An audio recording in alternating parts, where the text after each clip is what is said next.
Good morning, ladies and gentlemen, and welcome inside the Pittsburgh Curling Club and to the final match of our Green Ice Special Bond Spiel, the first Bond Spiel of the season here at Pittsburgh. My name is Trevor Maffey, happy to be here with you calling these finals of the A event between Team Ashford and Team Schmel. Team Ashford, a combination team from a couple clubs, as is Team Schmel, although Ashford mostly Pittsburgh and Schmel mostly Bucks County.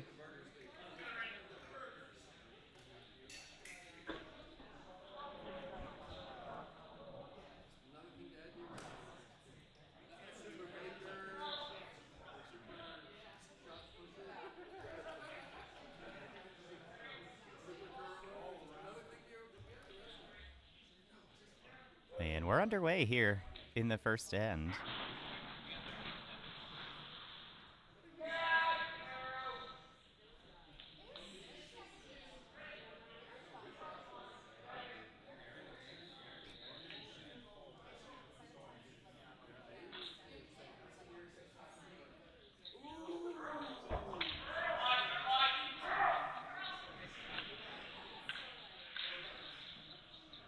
We do have two streams going on this morning, so you can catch the main event final right here, and you can catch the B, C, and D event finals over on our secondary stream channel.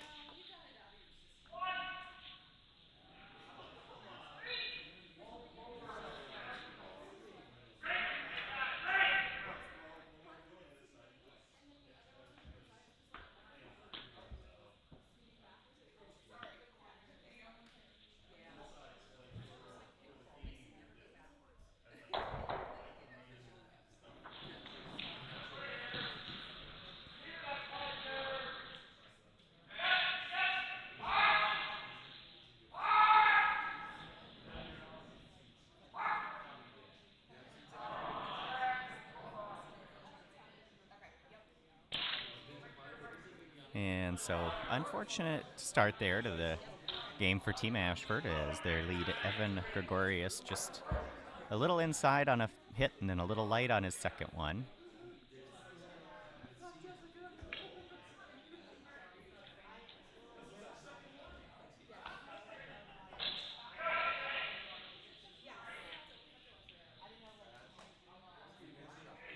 And so we'll see if the second for Team Schmel, Joe Weber, is able to draw under this center guard.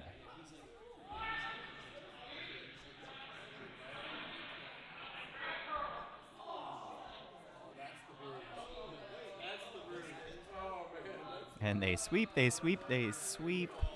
Just comes up one hair short of the house.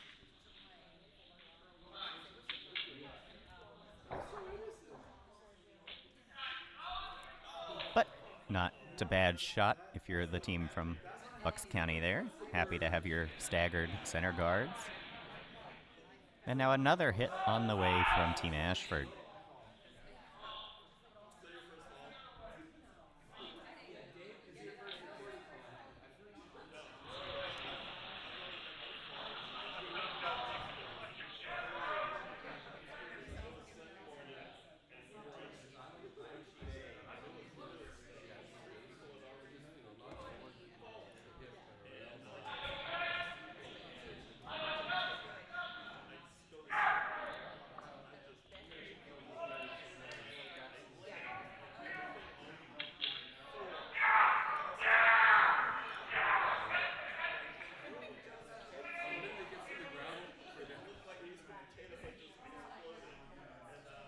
So another draw attempt on the way here. And this one floating a little bit. They're hoping it stops, and it does just on the back button.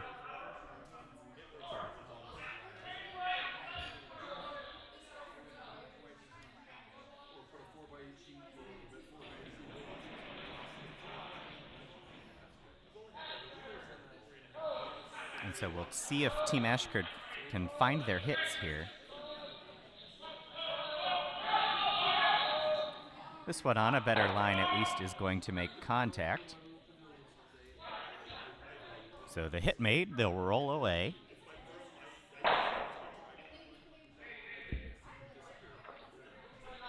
And now, without hammer, even more play coming here from Team Schmel, headed to the center of the sheet.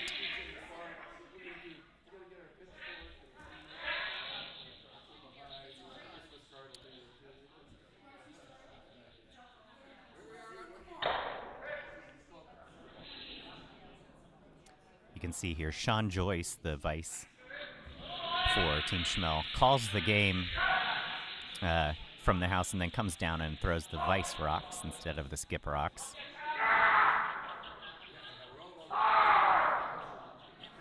If you're not too familiar with curling, normally the skip calls the entire game and then comes and throws the last rocks of each end. But some teams do switch it up and have a different player in the house calling the game. Some people might see the line or see the weights of rocks a little better. Some people might have different sweeping abilities. So teams will make those changes just to suit everybody's needs and abilities. Sean, an absolutely great thrower of the stones, as you can see there, as he perfectly buries a stone top four.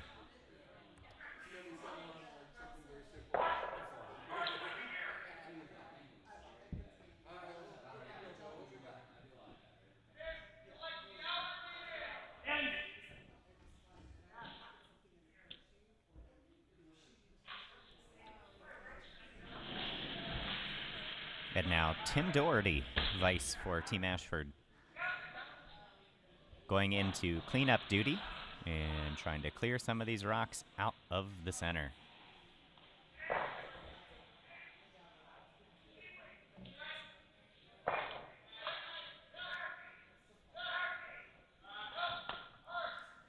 So a successful peel made there. And as you would expect, Dave Schmel points out to the ice there and says, put it right back.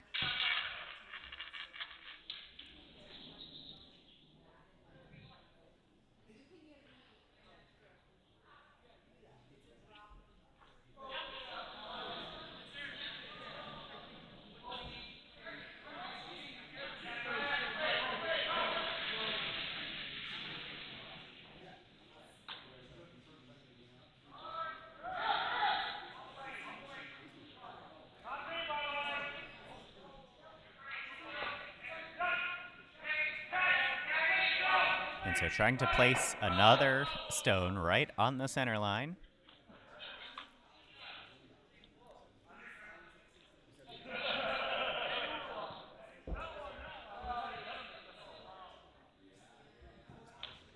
And mission mostly accomplished. I imagine they would have maybe liked that to curl another couple inches, as it does leave the further back guard exposed, but it's done what they've needed to do, which is force Team Ashford to go after it again.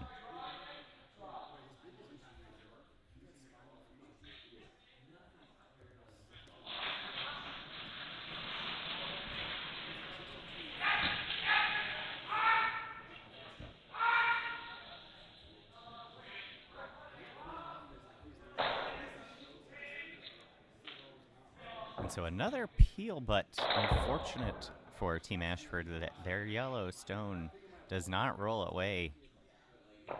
And that's going to allow Team Schmel to really block things up here.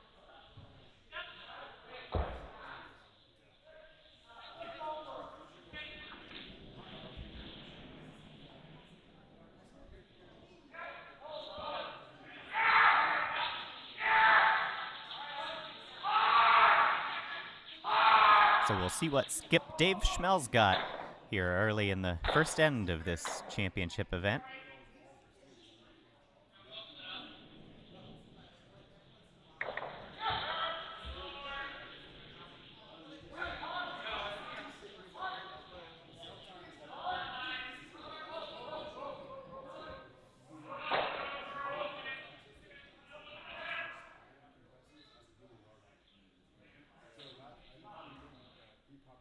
This line a little tight.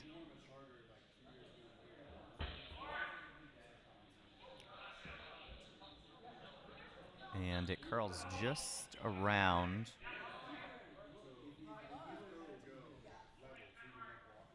Got a little diagonal line of guards set up there, but that does leave Rich Ashford here a chance to start going after the stones closer to the house.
And here we go, a hit on the way. And looks like they will make some room, makes contact with that 3 guard.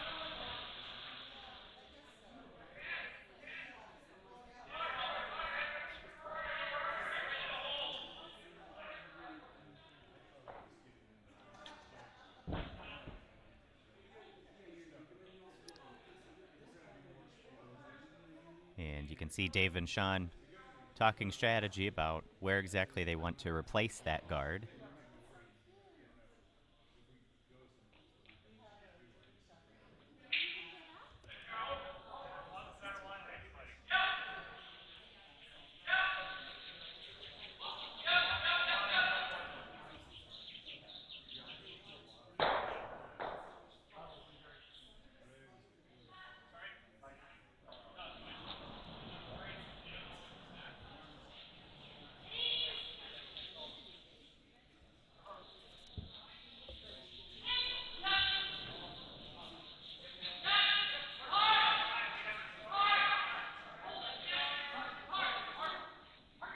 Line on this one looking much better out of the hand.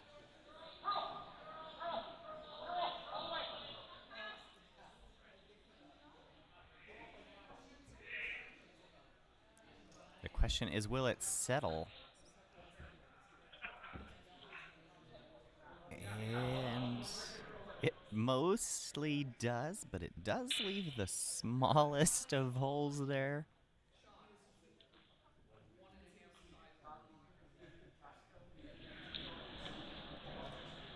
And you can see Rich is staring down that hole, trying to decide whether he can squeak through there or whether he needs to adjust course and try to use his other yellow stone to make the hit.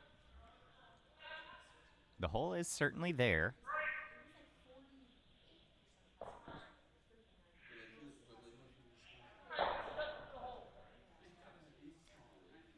Even if you make it the angle you're coming in at, you're probably still looking at giving up a steal of 1 to Team Schmel, but we'll see if Rich can navigate through the port here. Always tricky in the early ends as the ice is still speeding up and changing how much it curls over the first end or 2 of each game. It can be tricky to navigate these shots, so we'll see if they can pull it off.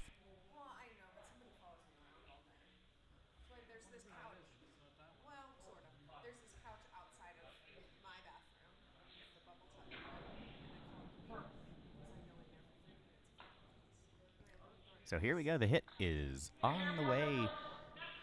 And they are waiting for this to curl. Now trying to push it over at the last second. And it just nicks off the yellow guard. So it does take out 1 stone for Team Schmel, but leaves the other, and a steal of one for Team Schmel here in the first end.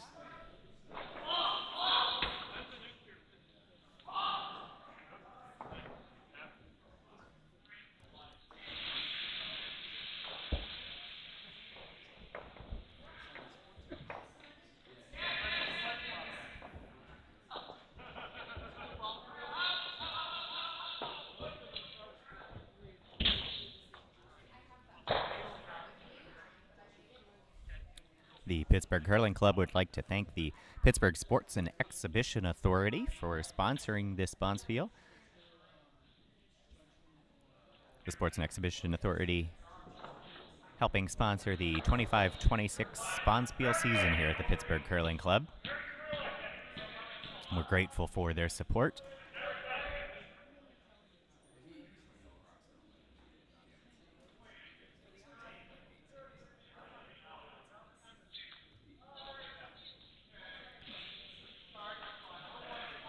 And as they did in the first end, Team Schmel electing to throw right into the house.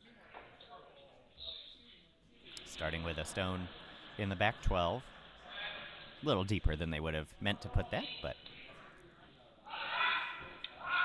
at club level curling, you'll often see the strategy used of just going right into the house no matter what until you sort of prove that your opponent can make the hits and make the shots necessary to adjust.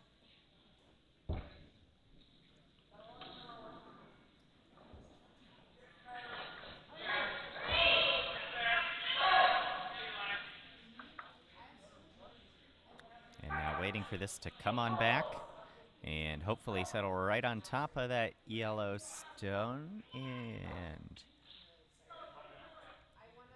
not quite touching, but pretty well executed. And you see the tap of the broom by Sean Joyce there, asking to throw another draw right in on top of that yellow. You'll see this strategy unfold quite often in doubles curling, where rocks just start to get staggered up a line in the middle of the sheet. And more you also see that in regular four-person team curling.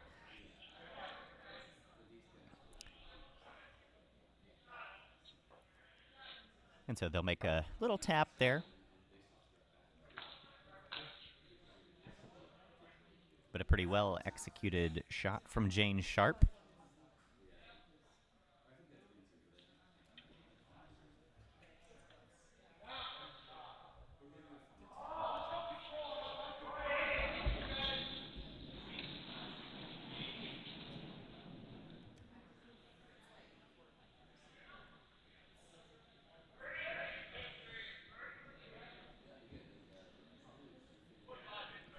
And so here we go again.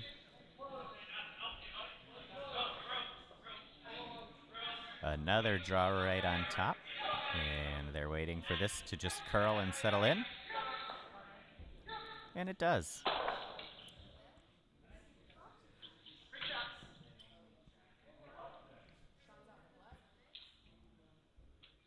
And fifth time's the charm here, as Sean immediately calls for another draw.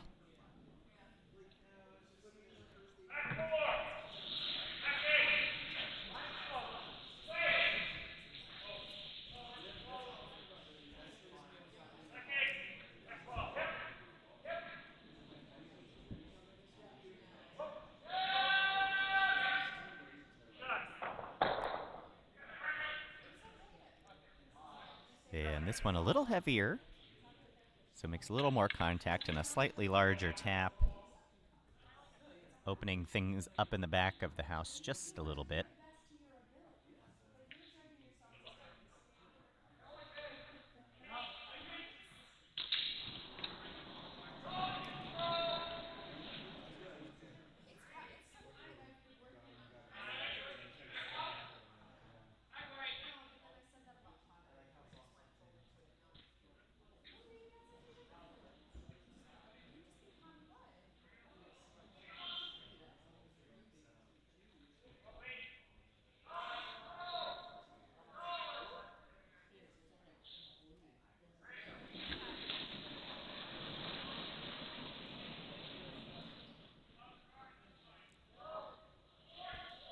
And a takeout on the way here from Leonard Jarabek, the second for Team Ashford.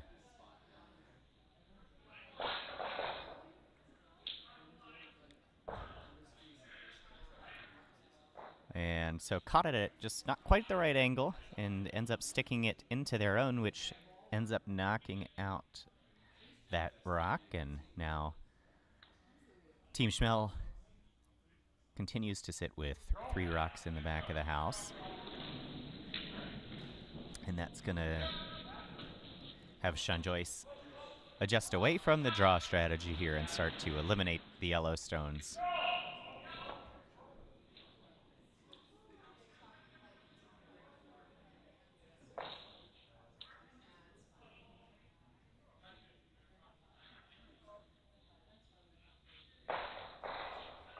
And successfully does. Makes the double. Leaves 3 reds in the rings. Well executed shot there from Joe Weber.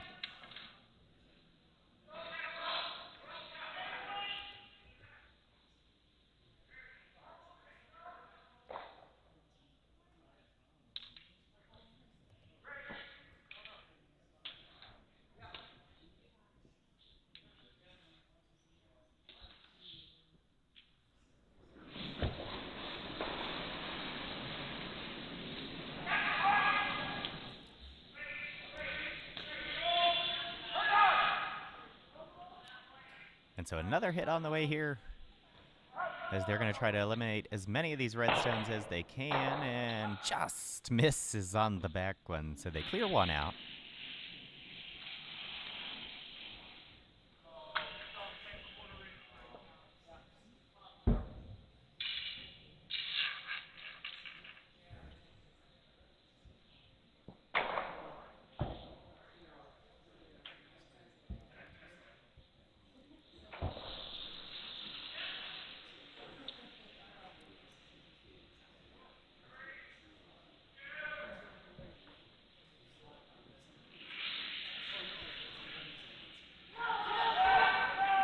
You can see Sean Joyce throws with the lift delivery.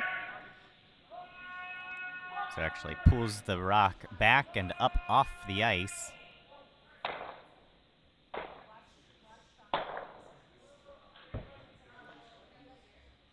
So he was just a little inside there of where he wanted to be and ends up losing the stone he threw, leaving just 2 reds in the house now.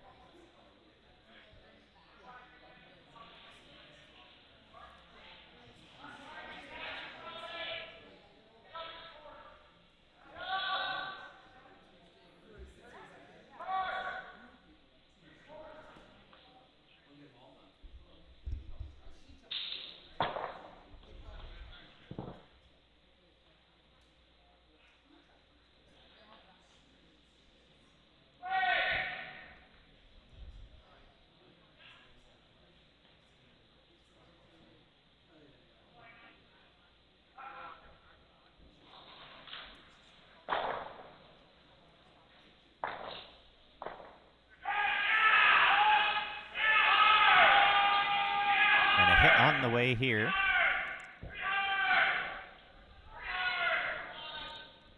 Asking for a lot of sweeping. And they will make contact with the back stone. But do leave 1 red in play, and now you can see Dave pat the ice there on the other side of the house. And oftentimes, the strategy normally is that the non-hammer team plays to the center and the hammer team plays to the wings. Is sort of just the general basic curling strategy, but when you get in this situation and you don't have the hammer and you have the opportunity to split, normally you will try and do it so that you can try and force the other team to just score 1 point.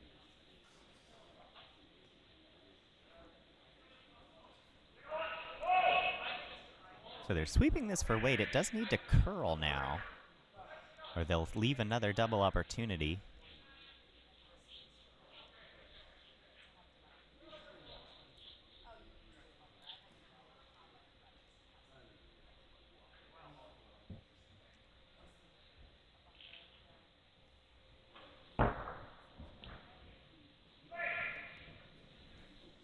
So the double's there, and they're going to try it.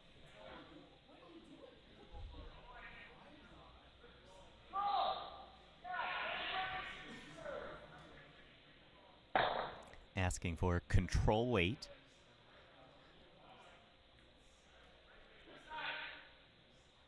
Typically that means the rock will take somewhere around 10.5 seconds from hog line to hog line.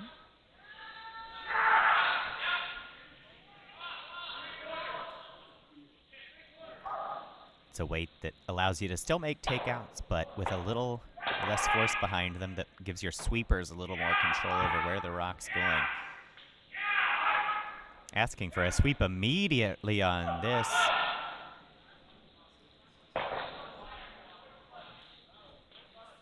But it just doesn't curl then with all that sweeping in. Now, no double made, and that's going to allow Dave Schmel to go after that yellow rock.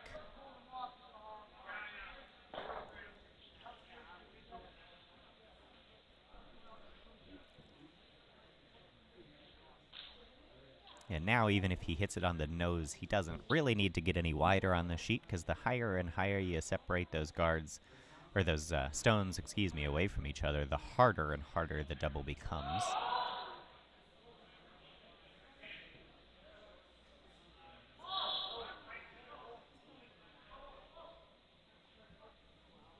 If you watch curling in the Olympics, they can make those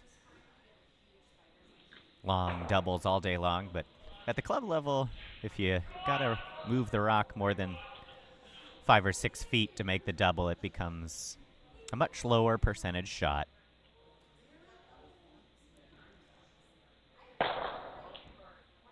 And Dave accomplishes both. Makes the hit, actually rolls away a little bit. Very well done there from Dave Schmel.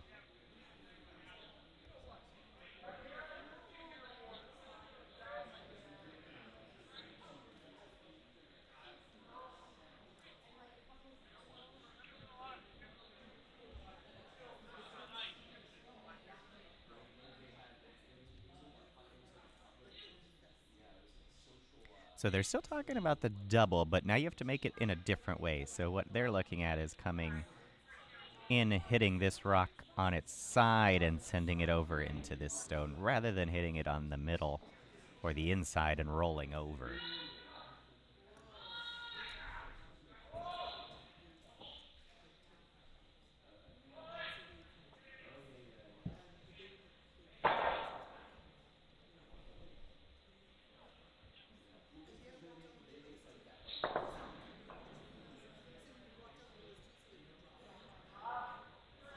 And again, this a slightly lighter weight hit. Hoping the sweepers can do what they need to with it, and B, that it's less likely to roll out of play.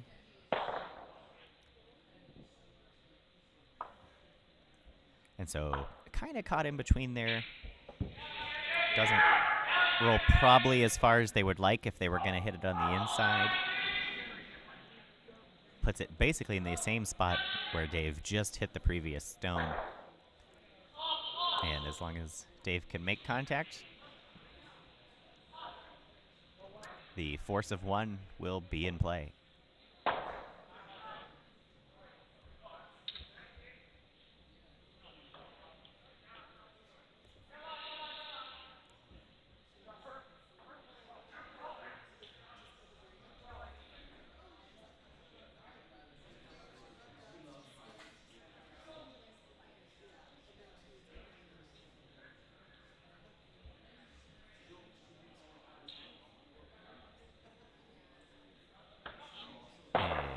Another well-executed throw there.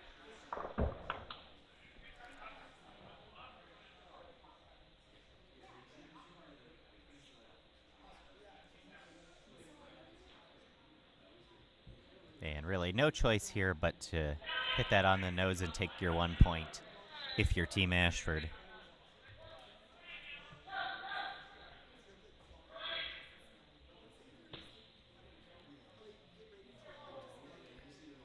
Curling unique in the fact that there's not too many sports where you want the opponent to score points, but sometimes in curling Forcing the team with the hammer to score 1 point is actually a win in the eyes of the non-hammer team.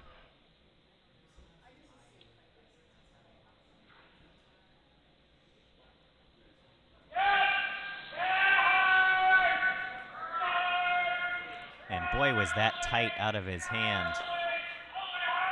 Tight and light, but I think they're going to be able to sweep it enough to stick around. Will it roll? No, so it does just stay and out count the red. 1 point for Team Ashford.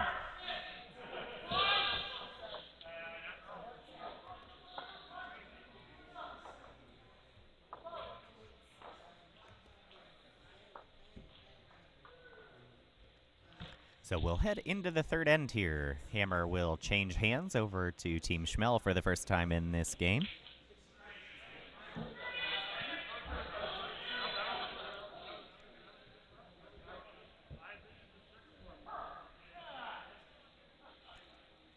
Again, if you're just joining us, this is the A event final, so the championship event essentially, here of the Green Ice Special von Spiel. We also have a second stream going on with the B, C, and D events.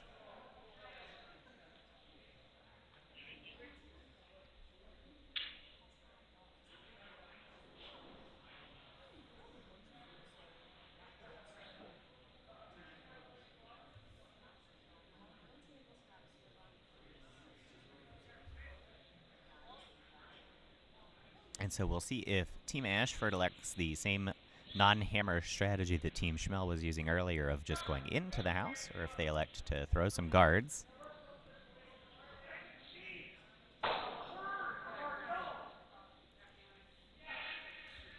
And this one in and heavy and all the way through.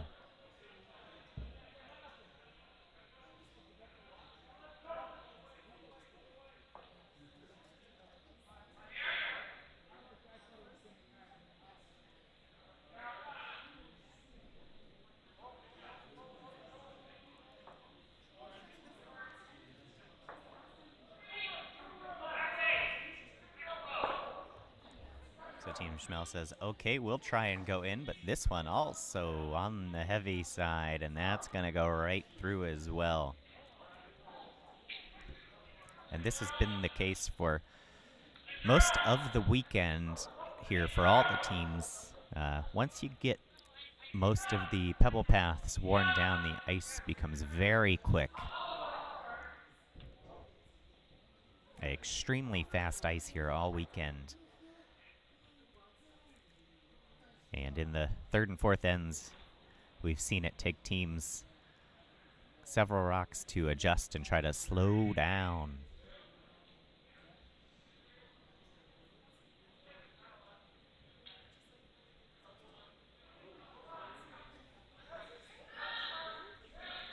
And so this one certainly not going to make it in the house from Evan. Able to adjust. His weight goes from throwing one through to throwing a dead-on 3 guard. Does over curl a little bit, so really almost becomes a corner guard for Team Schmel.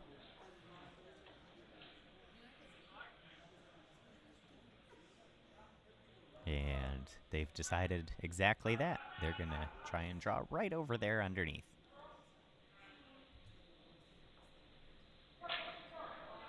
So Jane Sharp, the lead for Team Schmel, delivers her second stone. This one out there quite a bit.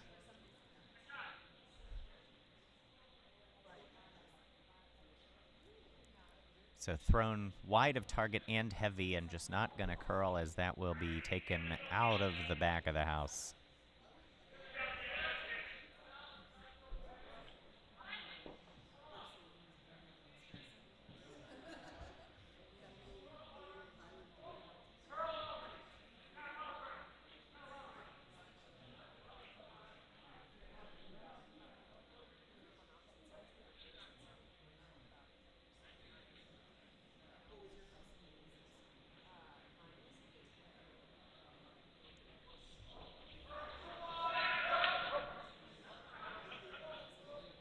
Immediately sweeping out of the hand here of Leonard Jarabek.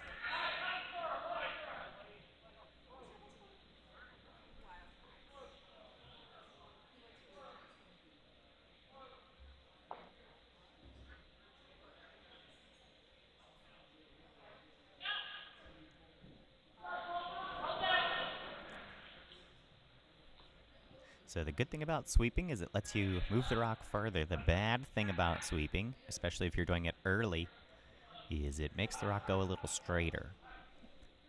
So that rock just doesn't quite curl under the yellow guard, and now it's going to leave Joe Weber a hit and roll opportunity. Now these are very difficult shots, and as you can see, they're already off of this one as it over curls and knocks the guard out of the way.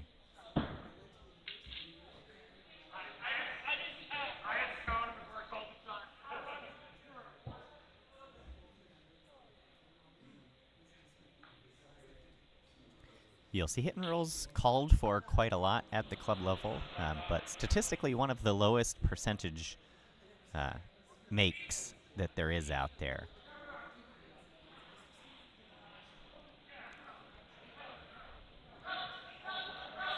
And it's not so much that the hit part is difficult, it's that rolling exactly where you want to under a single guard with that precision is just not often, executed.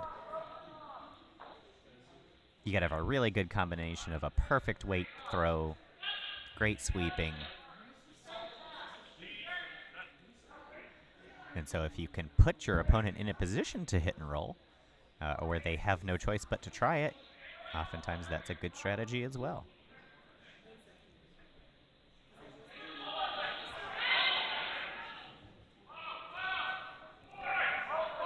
And so we'll try again here.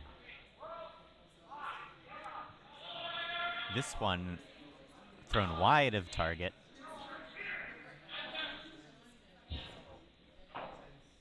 It is ever so slowly curling across there and does at least remove the yellow stone.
And now going for a hit and roll here.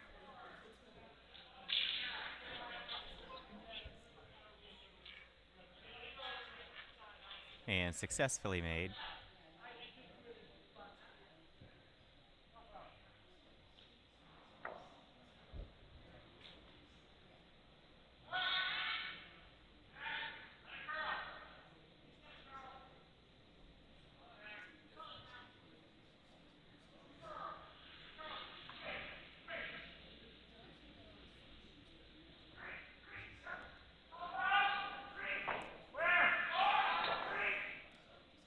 So a draw on the way here from Sean Joyce.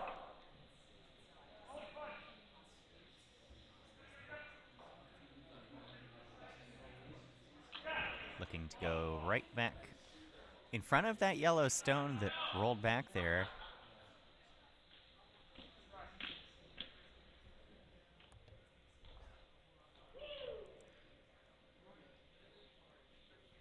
And pretty well executed. The idea behind that is now if Team Ashford tries to hit it, it may just jam on that back yellow and stick around.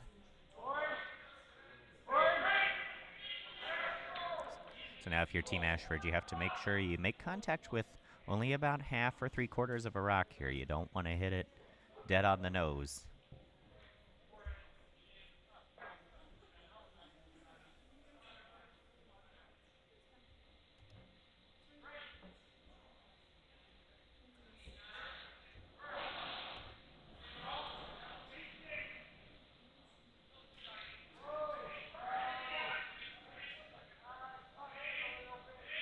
Weight looks pretty good here. This should curl across and catch the stone nicely, and it will. Dives hard at the last second, though, and does hit the yellow, but just, I believe, rolls out. No, actually hangs around as a biter back there.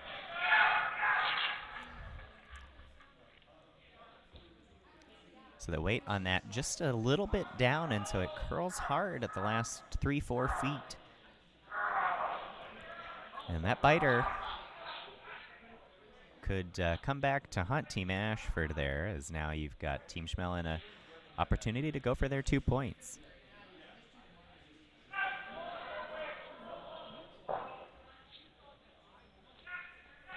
So this is a similar weight and a similar line to the throw we just saw. And takes that same curl right over almost to the nose of the yellow stone.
So the hit on the way, asking for immediate sweeping here. Again, this rock already on the nose, which means it's going to cross over, and does it make contact with the red, or does it go out? Actually sticks around there.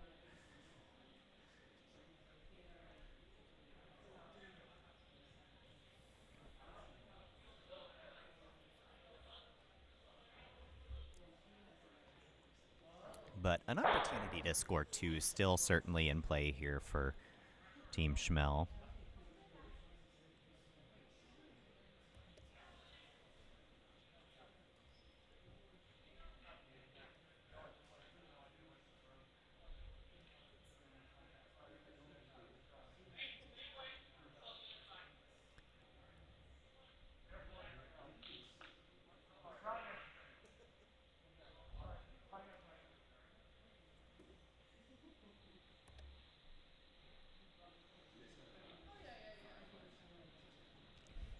And we'll see if Dave can find the draw weight down this line.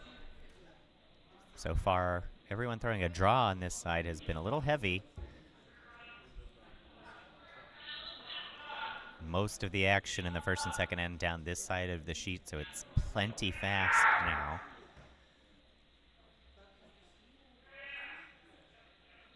This one, good weight, and now they'll try to push it over under the guard, and they do. Now the push does take it a little deep.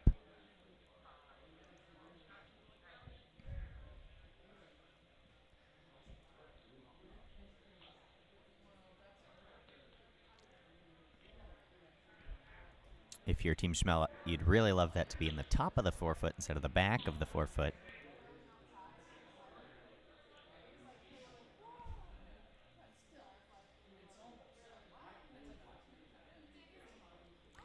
it's not quite fully buried, so you can see with the broom there, they're going to attempt to just throw a nice lightweight draw around the guard. It will curl enough to get over there.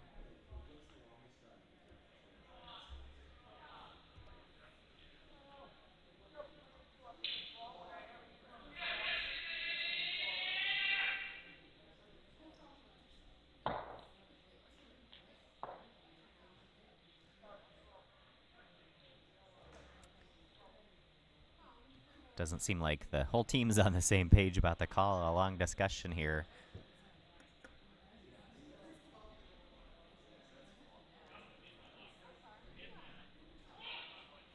And now Rich is going to go change the call, I believe, to the draw and try to freeze on top of that red. All the games up to this point during the Bonspiel have been timed. The finals events are untimed, however, so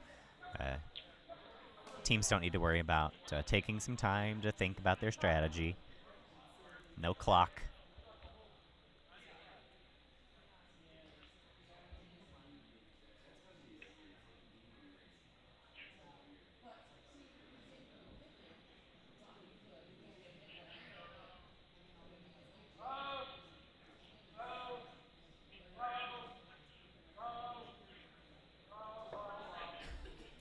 And you can hear him saying, no, no, no, the whole way.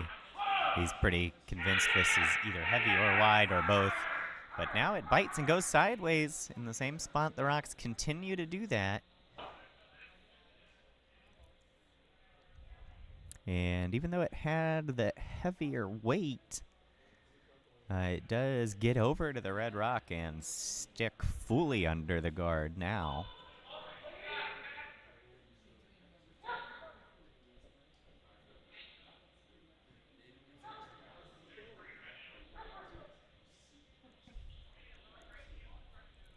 And I'm sure Dave would love a chance to throw a double and score 3 points. But because those rocks are right next to each other, about the best angle you can get when you throw a takeout is somewhere around 70 degrees. It's very hard to come in and roll 90 degrees.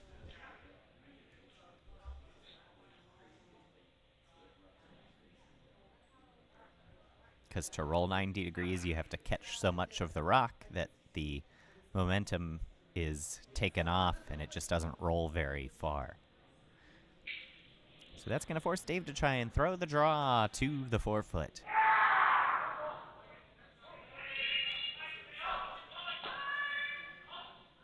I'm surprised they took a lot of ice here. But they will have the backing as it does just that. Curls over there. And makes contact with the yellow, bumps it back, scores 1.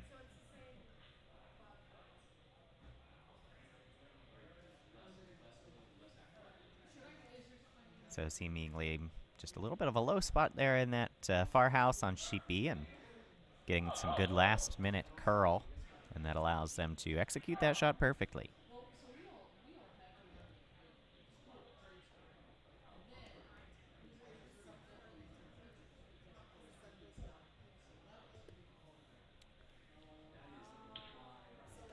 So we'll go to the 4th end with Team Schmel up 2-1.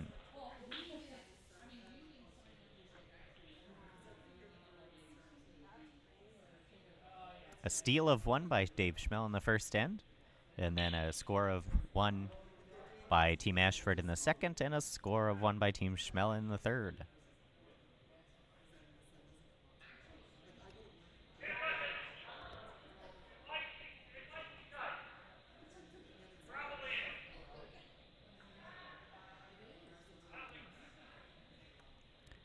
We'd like to take a moment to recognize all of our title sheet sponsors here at the Pittsburgh Curling Club. K&J Magnetics, Purvis Brothers Incorporated, Advent Communication Systems, and UPMC Sports Medicine.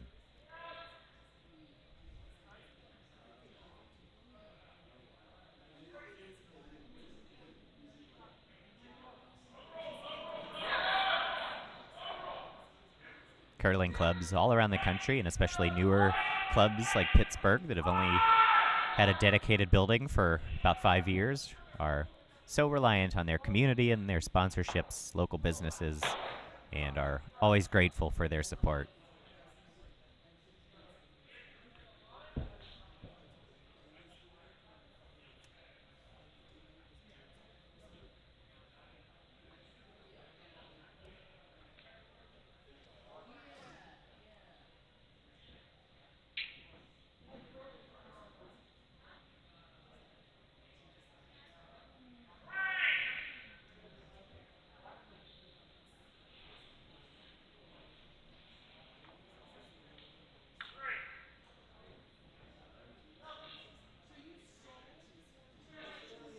And now with one Yellowstone in the house, Team Schmel looking to freeze right on top of it. And they will. Well executed there. I don't think that was necessarily plan A, but once they were there, plan B became just get right on top of it.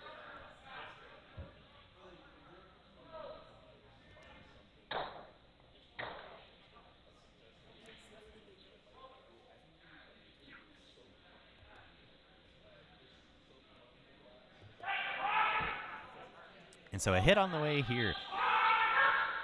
There's just a touch of separation there, so they know if they can catch this red on the outside that they can remove it, but they're going to catch it on the inside, if at all, and they don't. It goes right on by.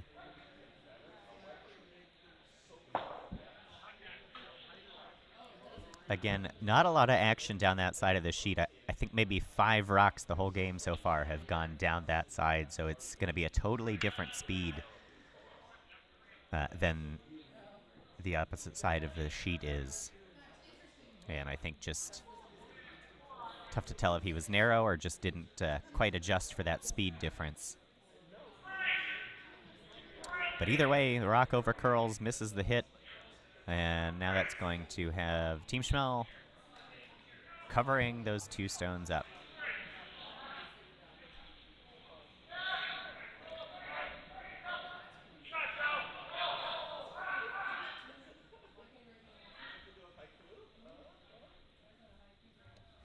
And the guard over curls just a little bit, so you can see there is still quite a bit of space there that Team Ashford can either make a hit or draw. Now it does, the overcurl on that guard does take away that same hit they just tried. They can't hit this rock from the inside, really, as it would absolutely be guaranteed to just stick into that yellow. And so now they're forced to draw. And as we saw in the second end, this will turn into a little bit of closer to doubles curling strategy where now they're just going to draw on top of each other and try to set up an angle for a hit at a later point.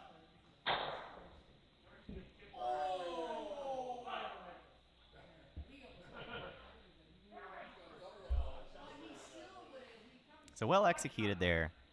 Makes the draw, gets a bump of the yellow away, and will leave them the opportunity to hit again. But, of course, Sean Joyce is calling to immediately take that chance away.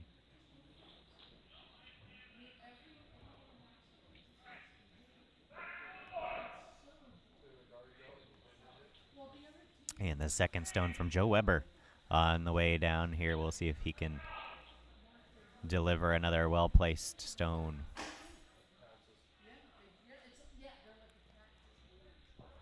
It's looking pretty darn good. Weight is great. It could have curled just a hair more, though.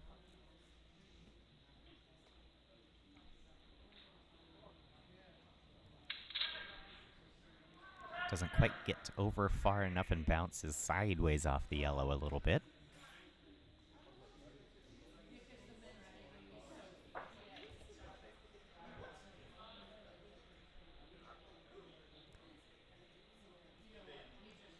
And so now Team Ashford would like to get right on the nose or just across the nose of that red stone and remove it. Calling for backline weight here.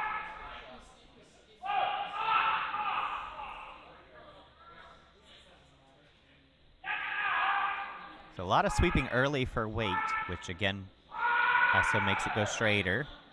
And so now they're kind of caught in between, but they execute it perfectly. Sweeper right to the back line.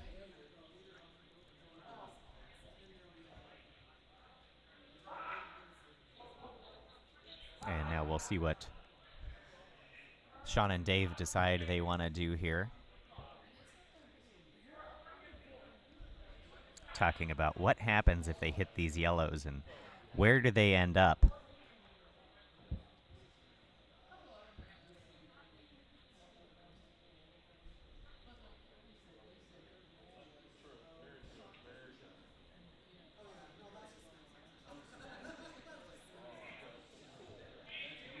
And so looks like the line here that Dave has put down is for a similar shot to what Team Ashford just threw.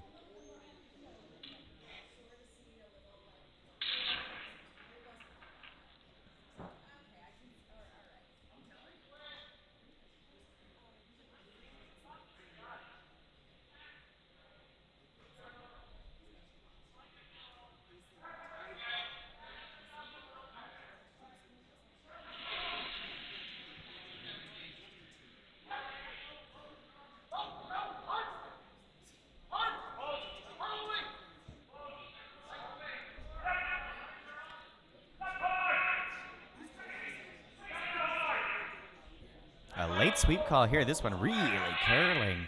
Does it have the weight to stay straight enough, though, is the question.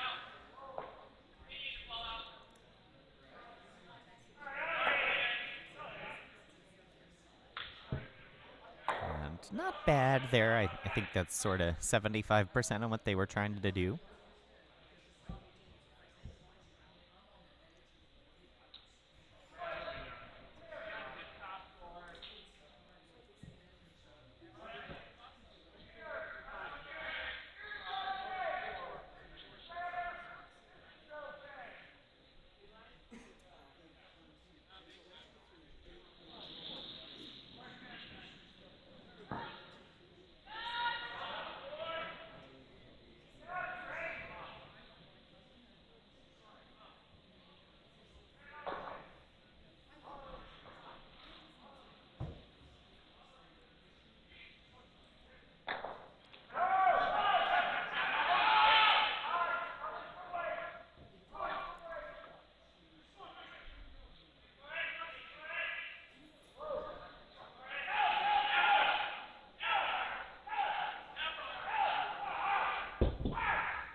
Really trying to drag this in a little light of where they wanted to be.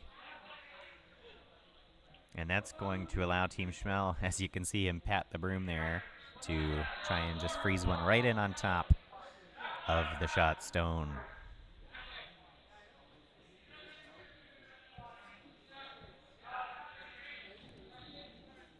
As we take a look here, that Yellowstone only making it to the top 12.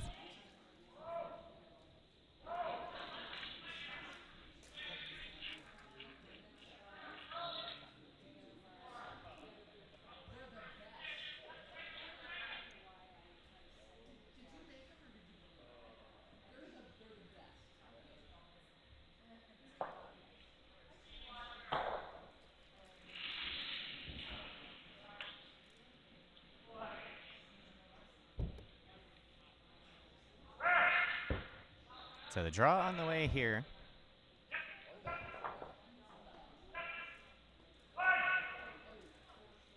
Dave asking for him to sweep this all the way.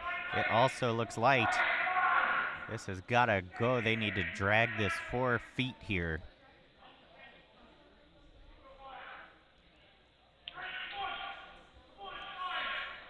And just comes up a touch short.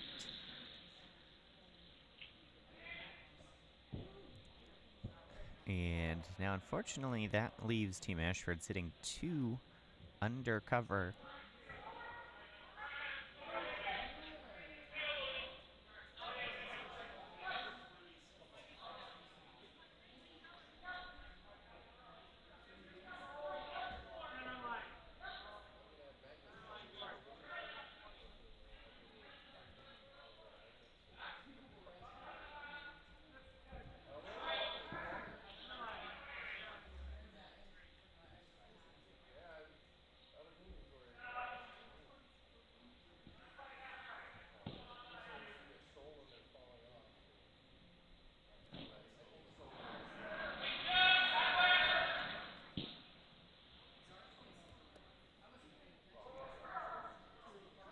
And so a center line guard on the way here.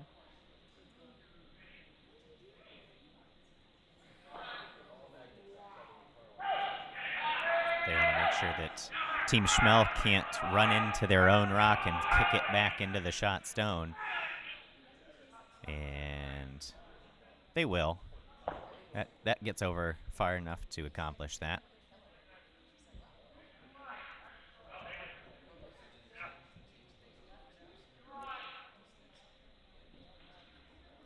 Although I do believe if you're Team Schmel and you can draw to the button, the angle not there for yellow to use their own stones to get to it.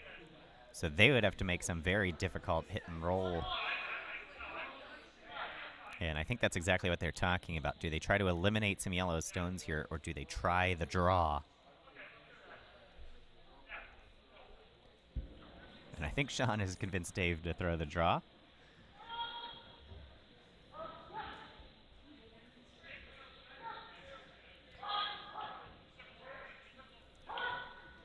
So as Dave would like to say, if you can't draw the forefoot with your eyes closed, you shouldn't be skipping.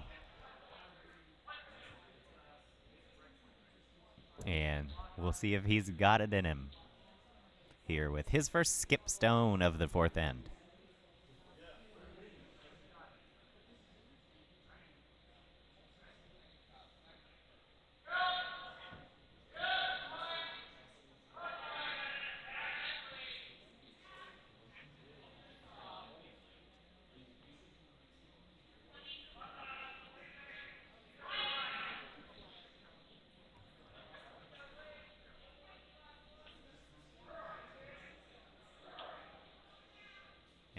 It's on the way here.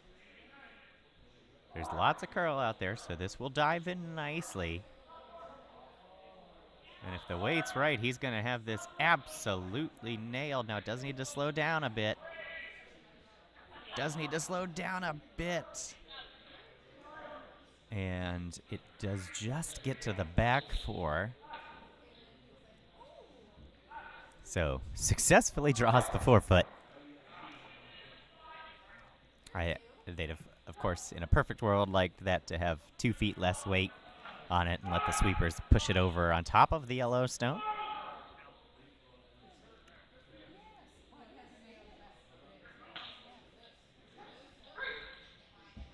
And now Team Ashford basically going to throw the exact same shot.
So same thing here from similar to Schmel's. If it's got the weight, it'll curl nicely.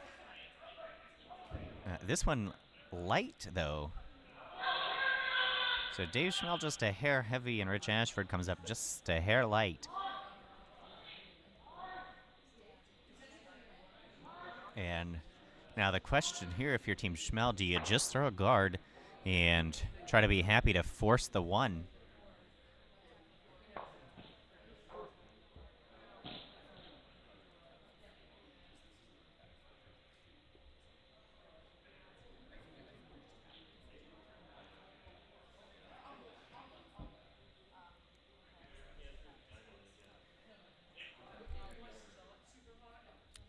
I think they've got a couple opportunities here, depending on how aggressive or how conservative they want to play.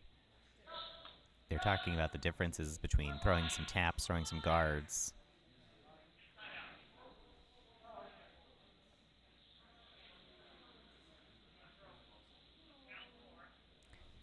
because this stone is here, you could come in, throw a little tap, and scoot this up, because it would just bounce off that rock, most likely.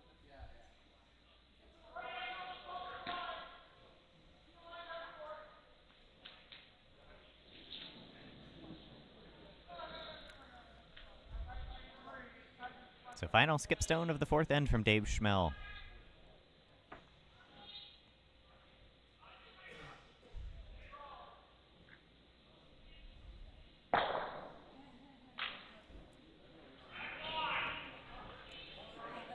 It's on its way. Here comes the curl. Now they're calling hard for straight and sweeping. Gotta have the weight.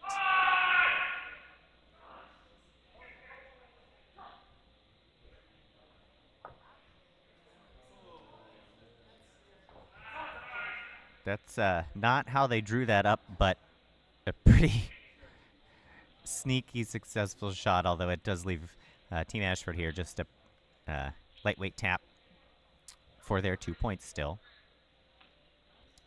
So they can just raise the red into the yellow.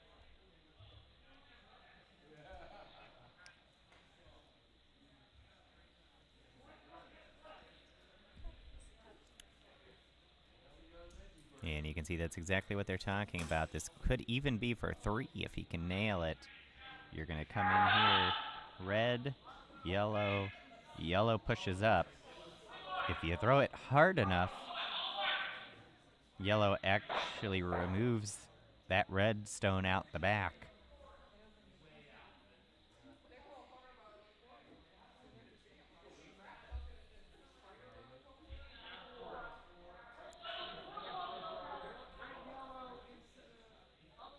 The difficulty there, though, of course, with the high guard, trying to throw enough weight to do that is a pretty precision shot, but doable with the amount of curl that's out here.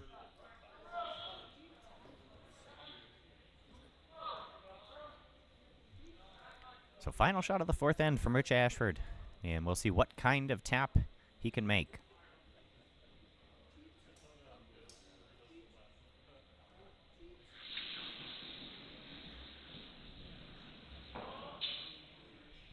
Any contact with the red basically guarantees 1. Asking for hard sweeping immediately.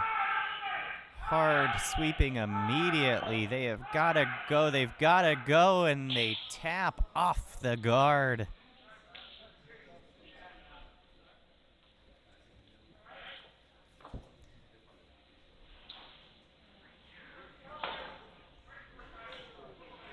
So a bit of a sigh of relief there probably from Team Schmel, as Team Ashford unable to execute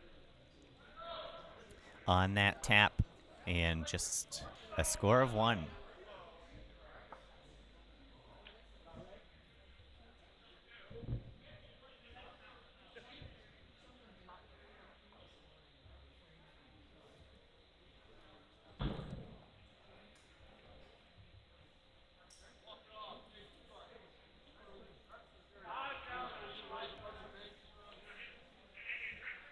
So we'll head to the fifth end, tied up at 2.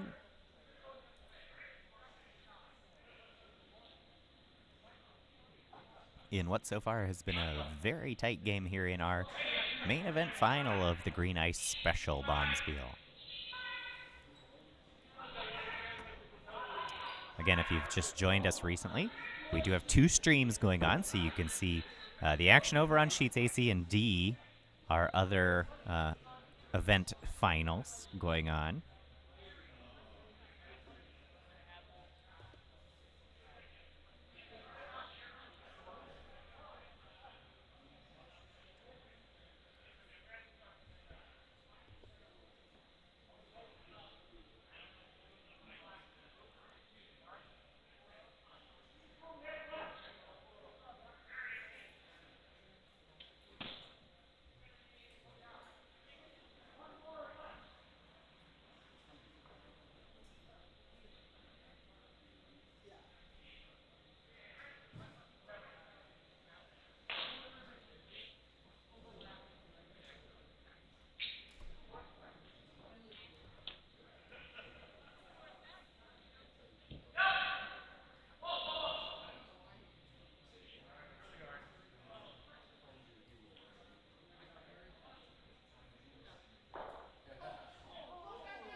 So here in the fifth end of the main event final,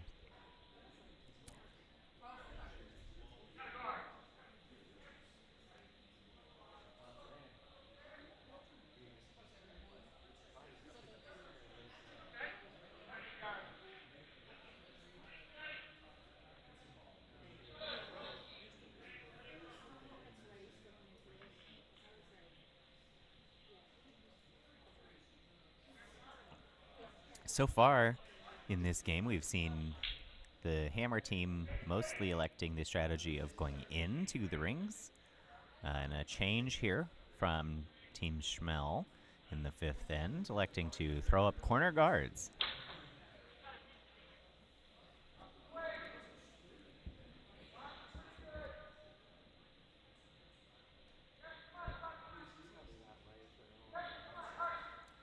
And of course, in response, the center guard up from Team Ashford, electing to play to the middle and now trying to draw underneath.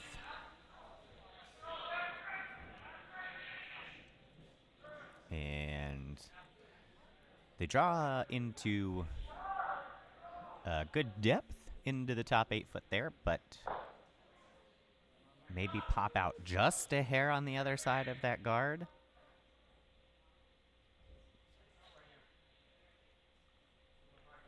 And it looks like Sean Joyce agrees,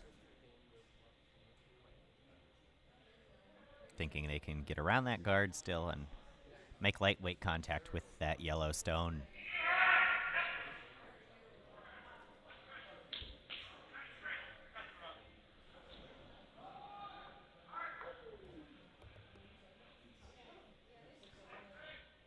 This one overcurls onto the guard, though.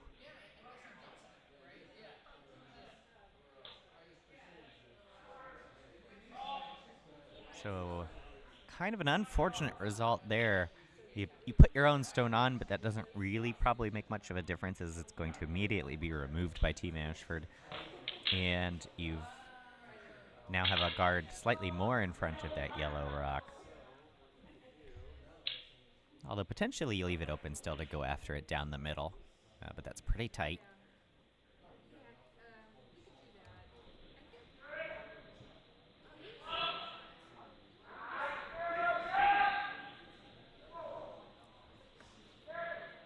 And boy, oh boy, was that throw really tight. That just never got out there. Did not have a chance to make contact.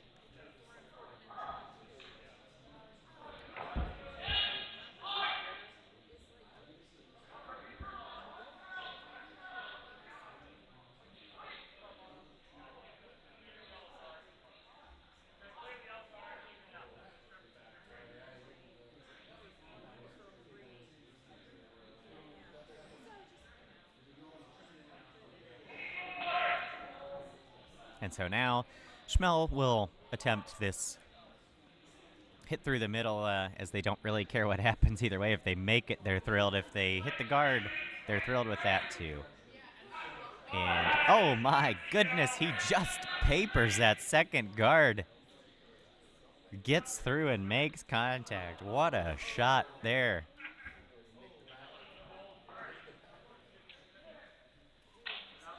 I don't think they had 1 millimeter to spare on that guard.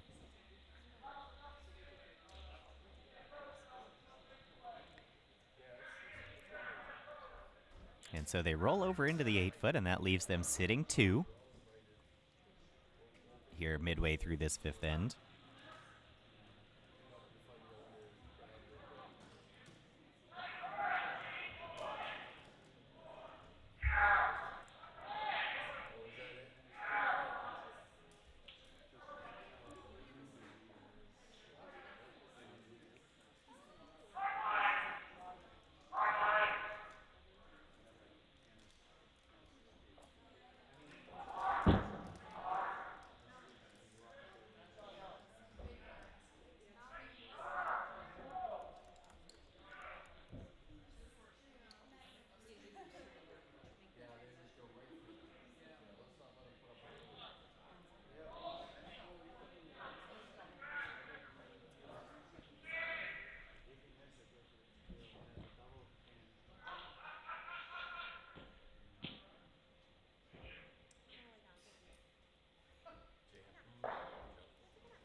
Here we go with an in-turn double.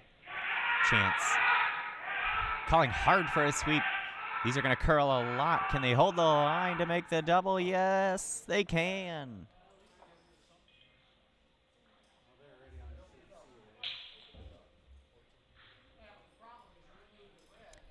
So they make the double.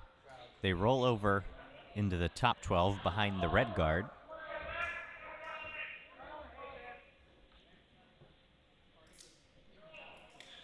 And so now Dave talking about, do they want to hit this red and bump it up onto the yellow versus just trying to throw the draw underneath the guards and play to the middle.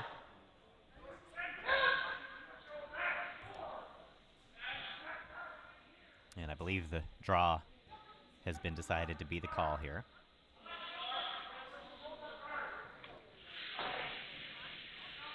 So early in the end, Team Schmel trying to get a little aggressive. Actually, this is the hit. And so they are trying to just hit this red up onto the yellow and then also roll over. They think they can do both. And they do. Although they don't quite pull off the split as that redstone stays just an inch or two outside the rings.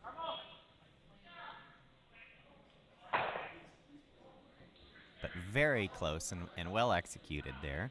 Gave it a go. What I was going to say there is, aggressive strategy to start this end with throwing up the corner guards. It might be counterintuitive to think that way, that throwing guards is aggressive versus conservative, but really if you think about it, that means you're trying to put together a very big end. And so they changed strategies, went with the corner guards, and now they're potentially set up to be able to split the house here. This narrow, and they've got to sweep this really hard. They'll make contact and remove it. Not able to stick around, though. And now Team Schmel going to throw another draw underneath and play back to the middle. So the corner guard strategy out of play now, as your hand has sort of been forced to go back to playing into the middle of the sheet.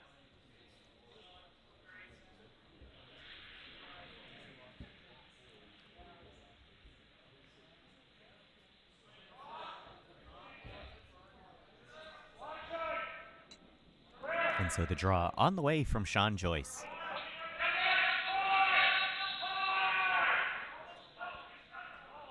Boy, did that bite up hard. And I think both teams having a little bit of a struggle down from this end, what is the left side of that sheet. Not even a quarter of the rocks of this game have gone down that side of the sheet, so it's a drastically different speed than the right side of the sheet.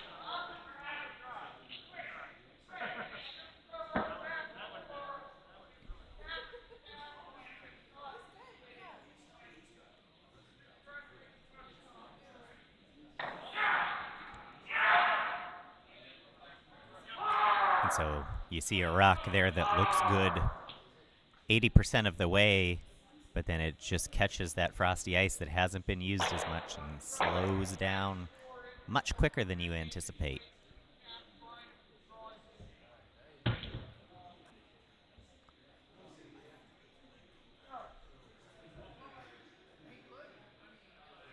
And so now Team Ashford says, all right, we'll try to go the other way.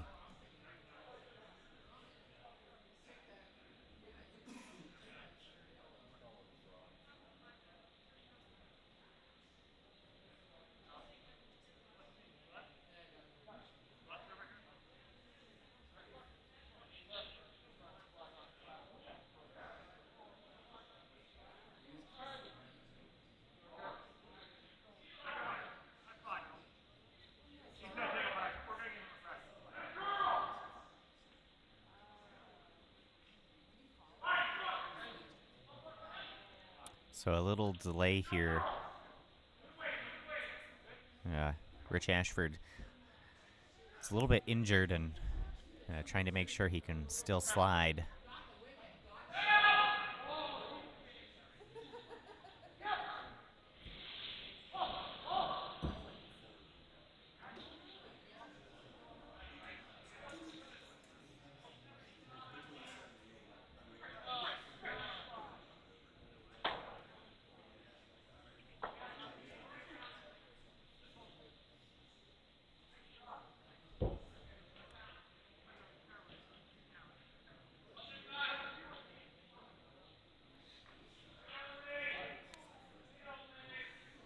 And, oof, just fell again there. His shoulder giving out on him.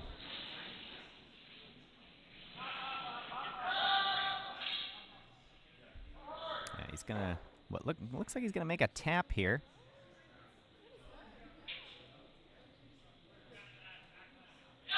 Makes a tap on his own Yellowstone, pushes it up into the top 8, top 12. Yeah, it is exposed through a pretty small port.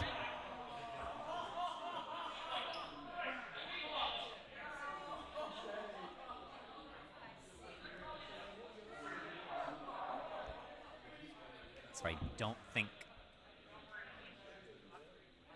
Team Schmel's going to worry about that right now, and they're just going to elect to try and throw the draw underneath their guard, get around with the top 4, and try to leave their chance at 2 in play. No one has found a path to 2 so far in this game. 1 point scored in every end, as the teams trade back and forth with what started with a steal of 1 by Schmel in the first end, and then 3 consecutive forces of 1 so far.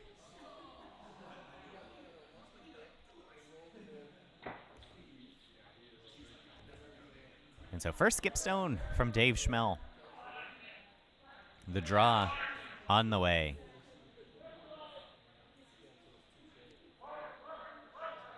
Sweeping this one hard. It's got all kinds of line, but boy, oh boy, did that, I'm not sure if that picked something up in the ice, but that just absolutely died. Barely makes it across the hog line.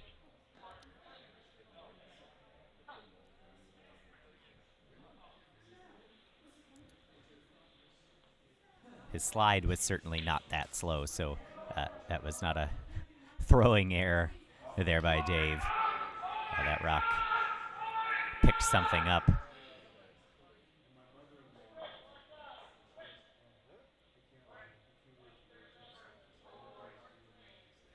Or hit what looks like, unfortunately, I think right where Rich Ashford fell, his stabilizer dug a groove into the ice.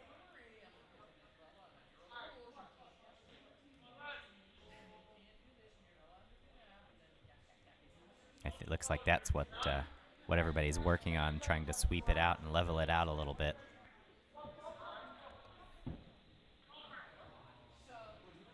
Unfortunately, not much you can do in the middle of a game to get rid of that, so that's going to be something the teams will have to keep in mind the rest of this game to work around.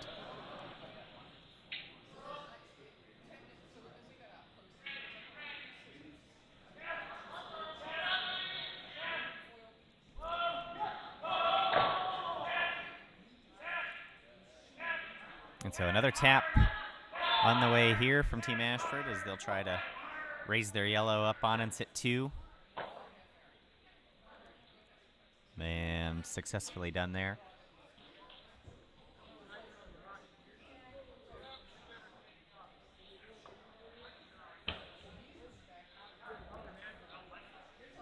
And so now the question, if you're Dave Schmel, is what do you do to get your 1?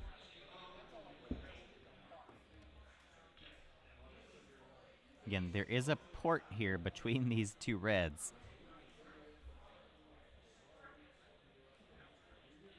It's incredibly tight.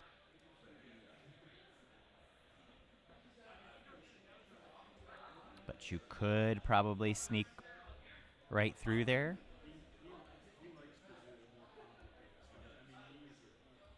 You can hit that stone in the top 12, roll over just a little bit maybe, and sit shot.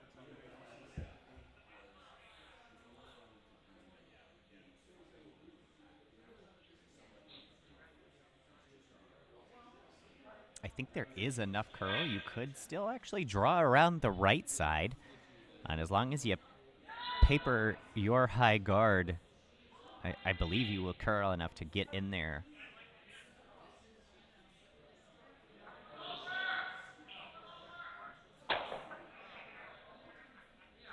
Neither shot particularly easy, though.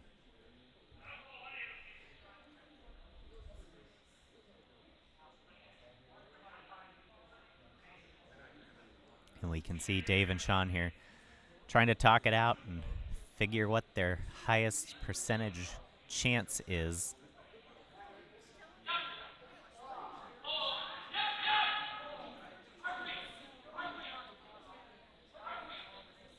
I think this will be a tough make either way, so we'll see what Dave Schmel has in store for us here with his final stone of the fifth end.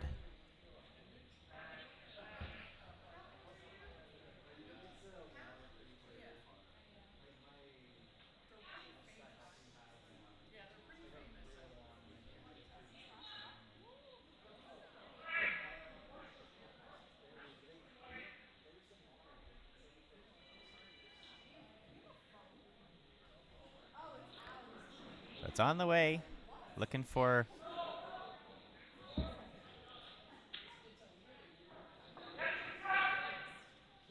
a sneaky hit and roll, and it won't get it.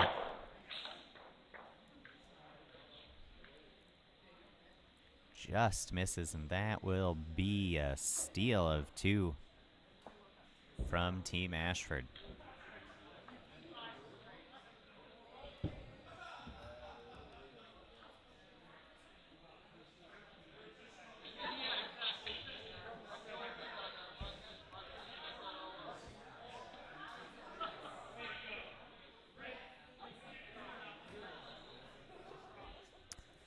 So we'll head to the sixth end here.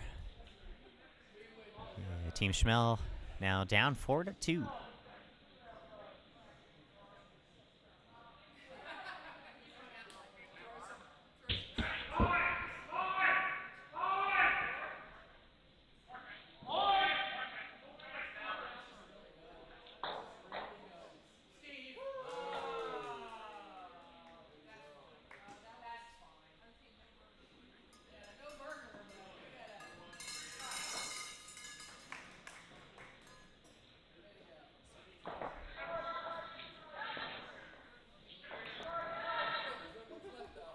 So as play gets underway here in the sixth end, the Pittsburgh Curling Club would like to thank the Pittsburgh Sports and Exhibition Authority for their sponsorship of the 2025-2026 Bon Spiel season here at the Pittsburgh Curling Club.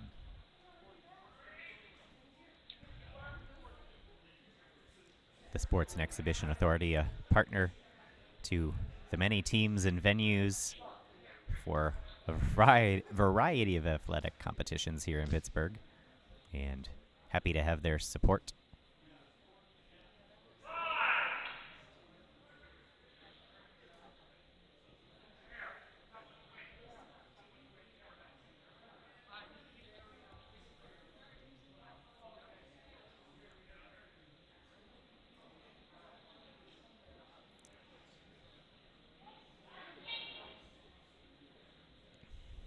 And so Team Schmel here early in the sixth end tries to bury a draw underneath the guard.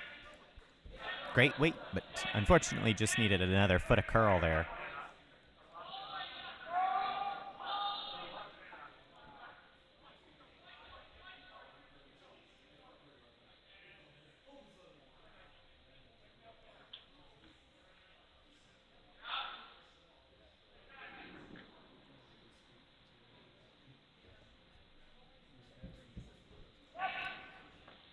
Team Ashford going to, of course, elect to immediately remove that red stone and try to roll under their yellow guard, and they do.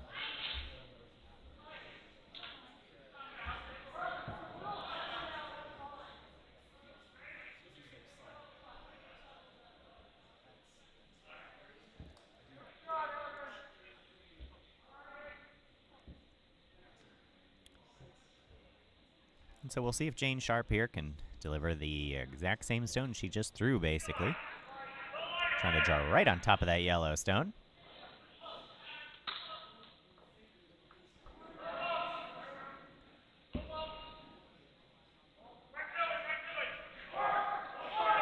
This is looking pretty darn good. And really well executed there.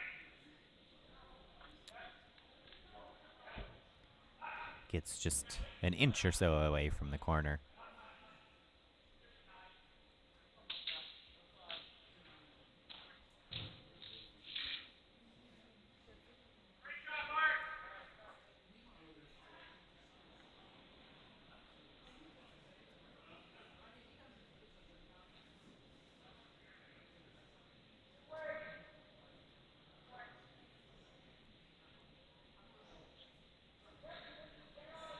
And so we've seen this strategy unfold a couple times here throughout this game. The staggering and repositioning of stones in the house. They'll come up short there, leave that as a guard.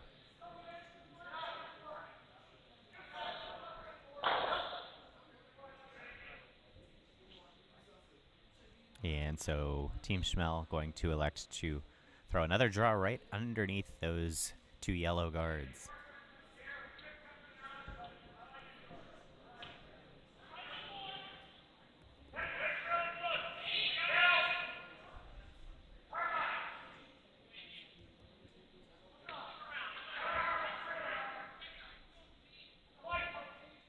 This has got to go. They've got to sweep this like crazy. It's not going to get past the guard.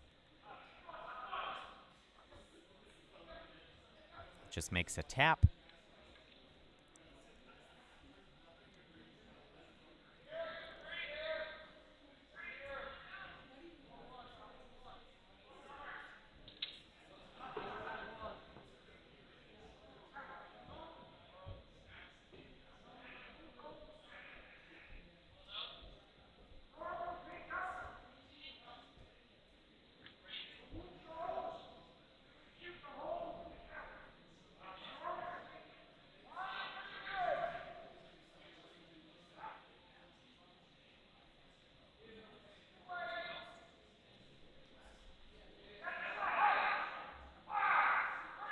And so another draw here as Team Ashford tries to get inside under those guards.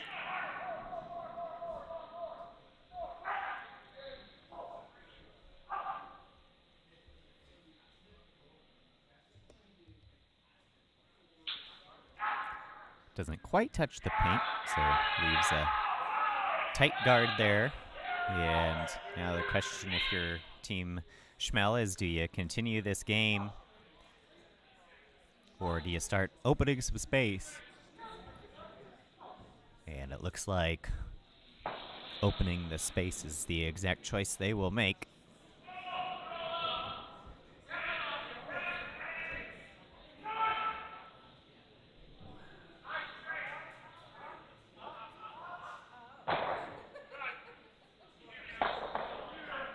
And removes two yellow stones out of the way. Rolls the red out of the way as well, leaving them open there with a chance. So well-executed shot there. Of course, another guard right to that exact spot coming from Team Ashford.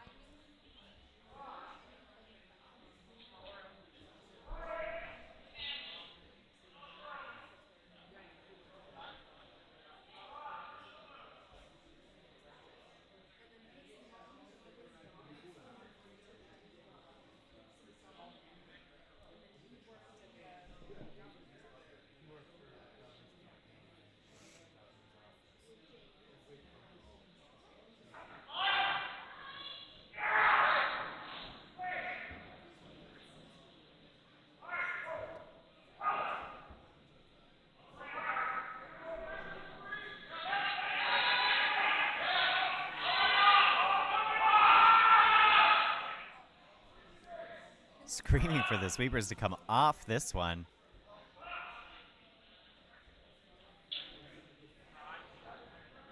And just begging for it to stop, but it will not, and curls over, touching the center line. And that will leave an opportunity here.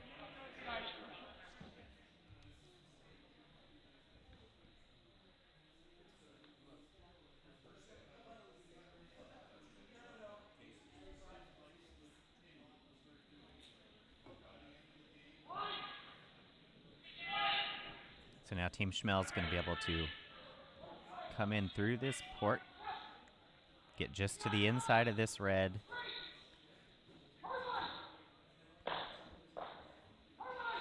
And it'll kick out that yellow, and they'll sit 2.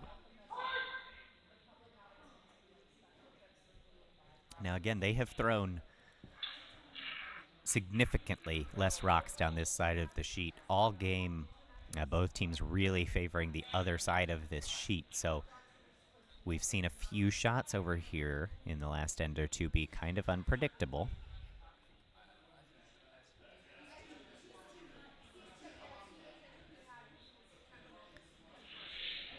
So let's see if Sean Joyce can navigate the weights here.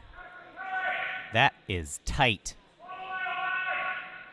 They are going to have to sweep the heck out of this. And it will crash on the guards. Now, interestingly enough, it does promote another red up in.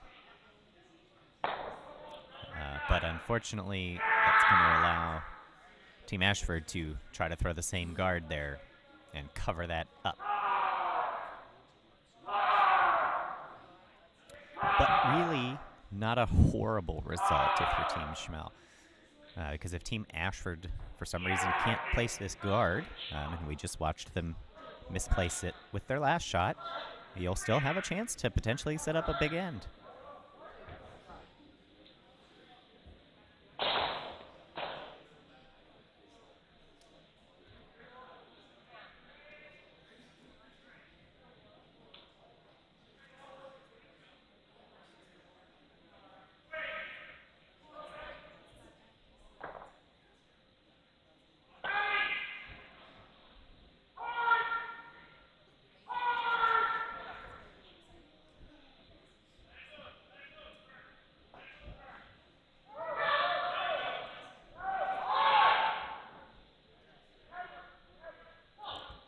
This is going to curl a lot at the end, and the question will be, does this overcurl the other way, or does it settle? And it looks like it is going to settle right in front of those reds. So well-executed guard there. But it's so tight to the house, it may allow Team Schmel to just use that to accomplish the same task here. So they may raise that yellow up in. Yeah, raise not really the right word. They're going to hit it straight back into their own 2 red stones there.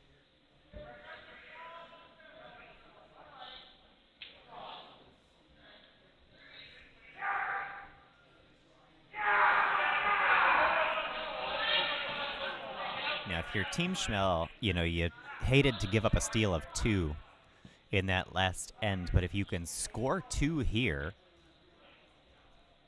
you've done so in an even end.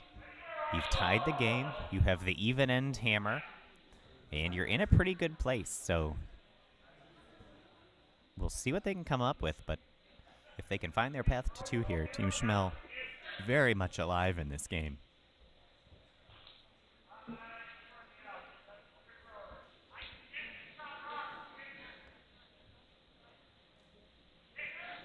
Really, the only thing you would not want to do here if you're Team Schmel is allow a steal of 1. Because that's going to give you the odd end hammer down 3 in the 7th end.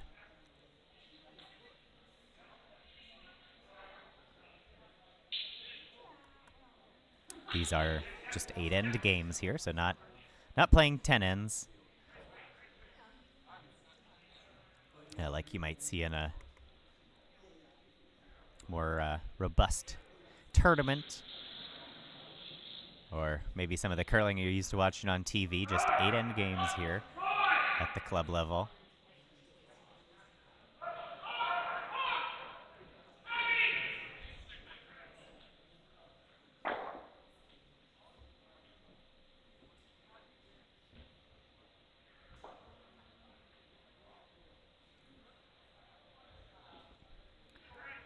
So it looked like we had a decision from Team Schmel, but Sean and Dave coming back down to talk about things and what's going to give them the best chance here. Seems like maybe they're not sold on this run back.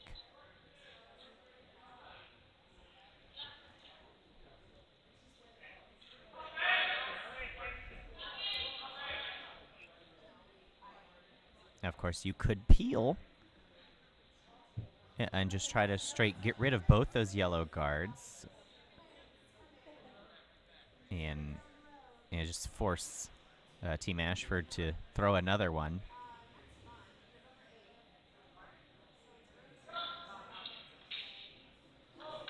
Because if they ever do miss again, if they're not able to put consecutive guards back to back in the right spot, it does potentially leave you a chance at 3.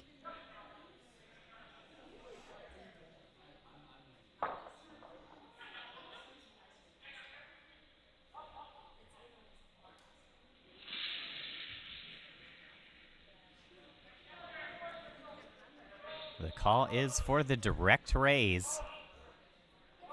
They'll need this to curl some. And it's not quite going to.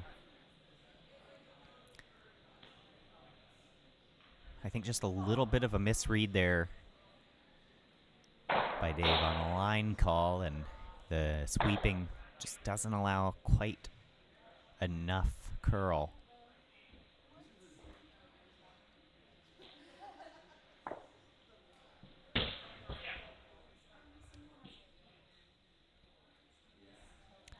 Now, fortunately, that yellow rolled so far over into the 12-foot that you're still sitting second and third shot.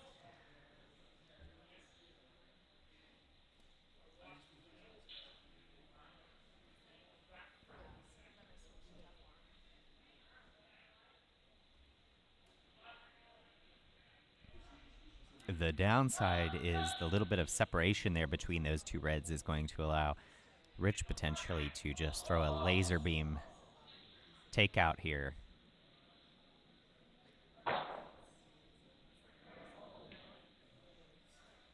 They're also discussing, do they just want to guard?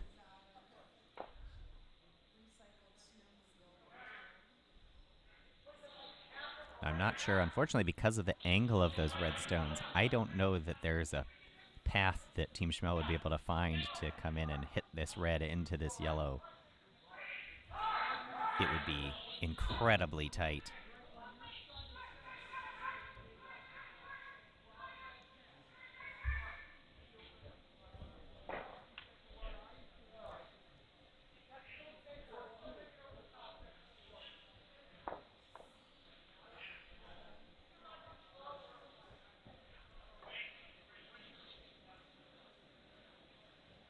That does look like the guard is the call here.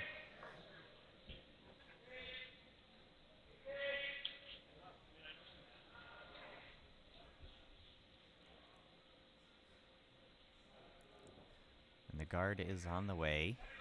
I think it's a hair heavy. It's going to make just the slightest little tap, but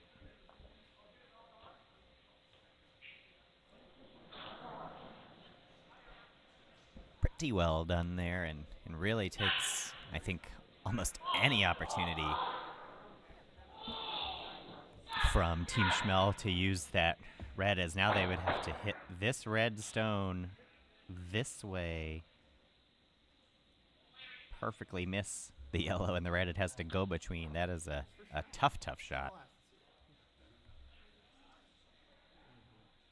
But that's exactly what they're talking about, trying to line it up and see if they think they can pull it off.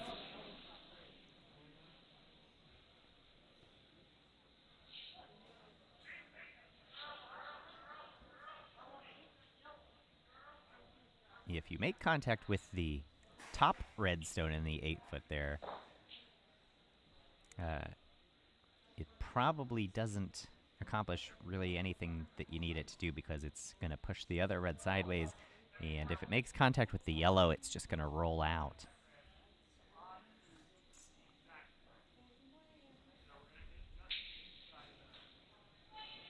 Which may not be bad, as the rock they're hitting would stay in, so they might still be sitting 2.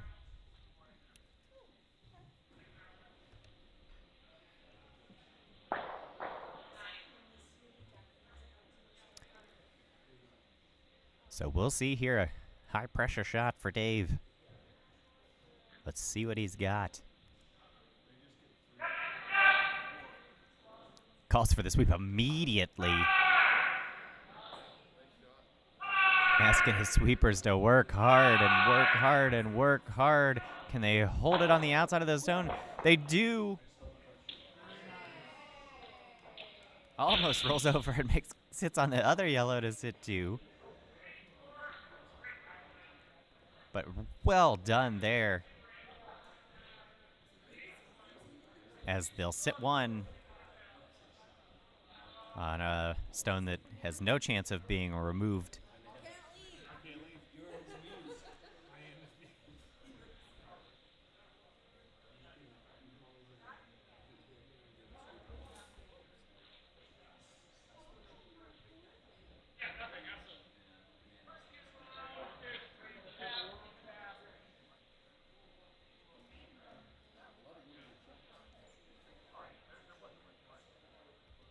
Really just a tremendous shot there from Dave Schmel.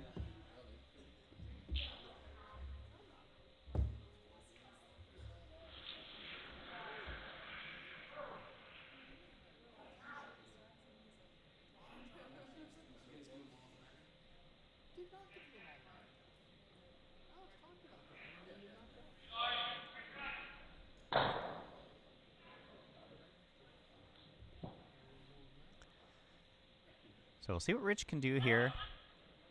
I think they are figuring they've got to, they can either draw in potentially or just block any sort of draw from Team Schmel. And that's what they do, fully taking away that side of the ice.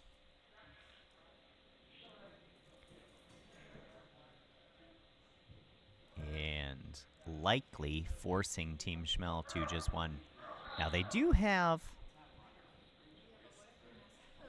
potential, I think, for a raise.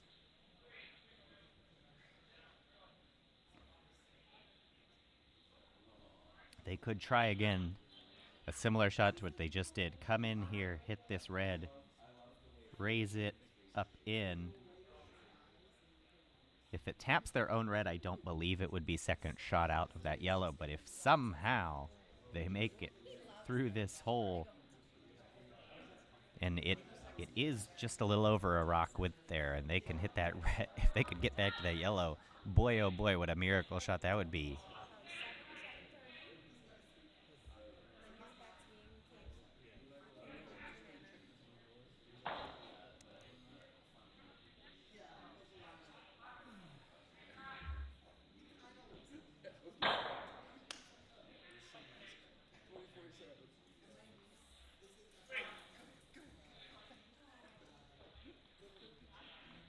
The other option is you could hit it, and potentially even if you hit your own outside red, you may roll in or roll over on top of that yellow and get two. So Dave faced with really a similar shot to the one he just threw, and we'll see if he can go 2 for 2.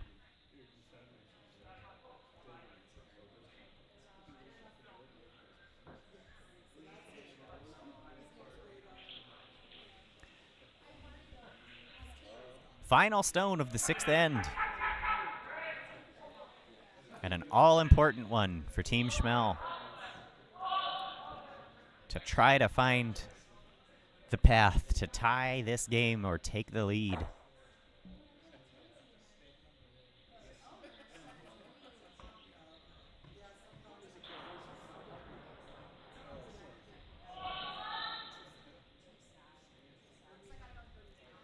It's on the way, and they are watching it closely. Now they call for the sweep. Sweeping hard, sweeping hard, sweeping hard. Can they find the right angle? It's going to be close. Can it make the roll?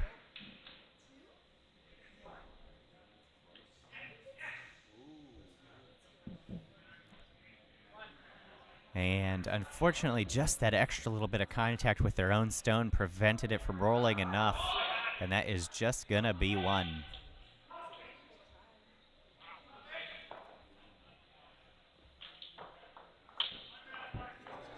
So, two really well executed from shots there from Dave. He can't be too upset about them. Not the ideal outcome they wanted, looking like they had a chance at 2 or 3 that whole end. But really, most importantly, you scored. So you keep your even end hammer advantage.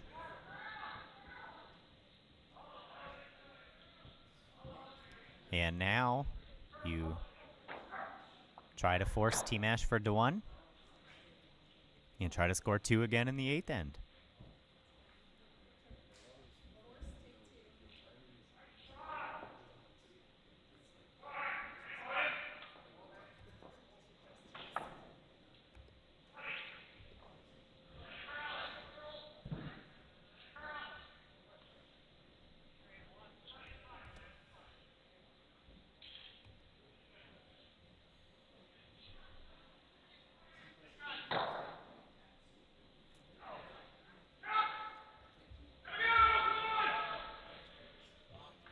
And so a biter right off the rip here from Team Schmel.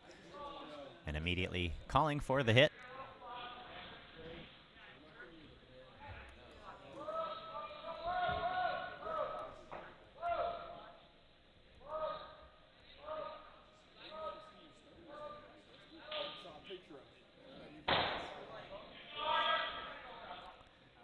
And they will make contact. The shooter rolls away and out of play.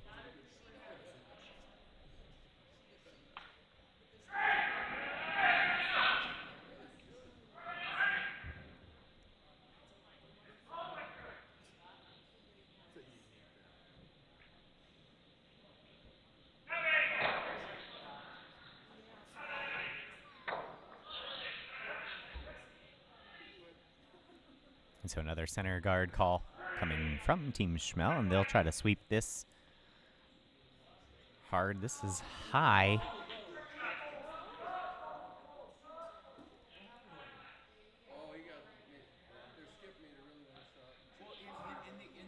Actually they're able to get it a little deeper than I thought originally, but it does curl just across the center line. But all in all, not too bad at all. As if your Team Schmel, you really, really are working on forcing the play to the center of the sheet. You do not want to give Team Ashford any chances to set up a big end.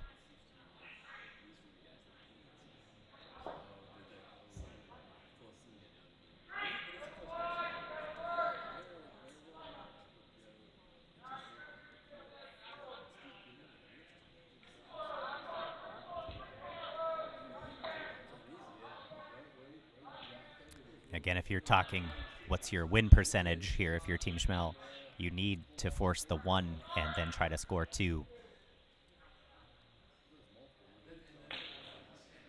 If you were to steal 1 and not have hammer in the 8th end, your odds go down a little bit. And if you were to give up more than 1, your odds go down significantly.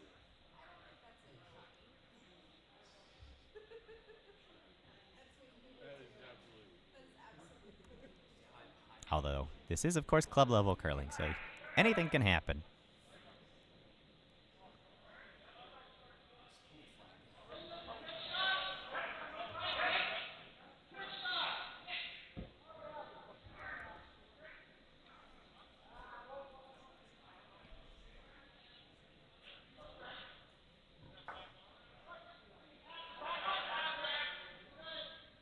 And they'll make a little tap there, punch the yellow out from under the guard.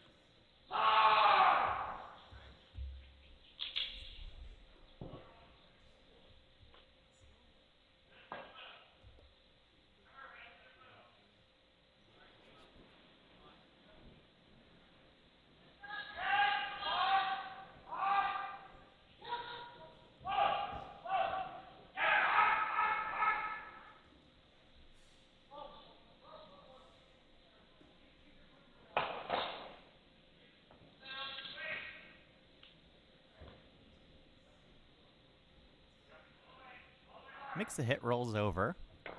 But the angles there are kind of in favor of Team Schmel at the moment, so they'll elect to just draw underneath everything.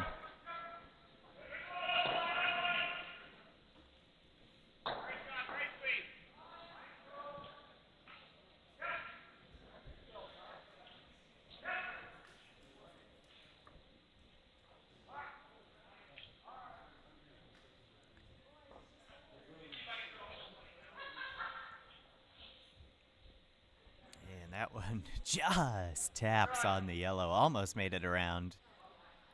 Just needed another inch of space there.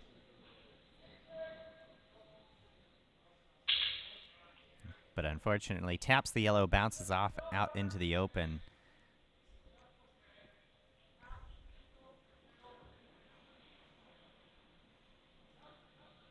And now we'll see if Leonard Jerebeck has another hit and roll in him.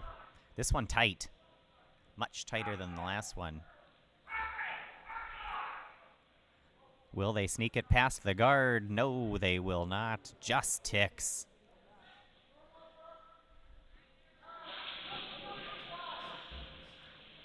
And now opens it up a hair more, and we'll see if Team Spiel elects to draw another one underneath or just guard that shot stone that they have at the moment.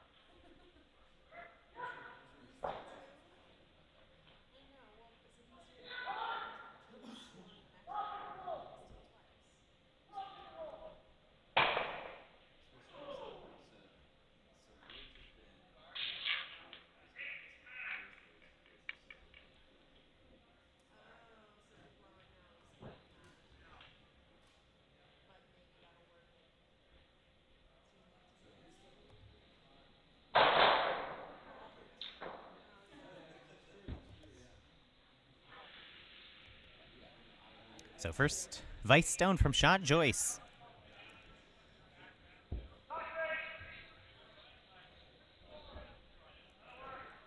And the hand up there immediately from Joe Weber, so they think this is on the heavy side. Now it will get a nice amount of finish, so it's going to go over in front of their other stone. The question is how far and how close.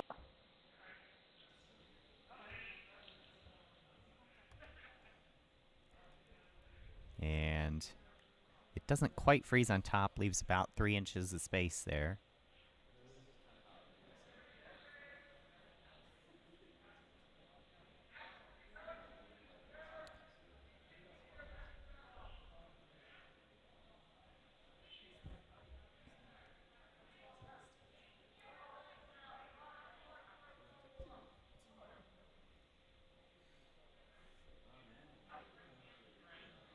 And looks like they're going to, because there's the space, they're going to go right after them and try to rip them both out of there. Certainly doable.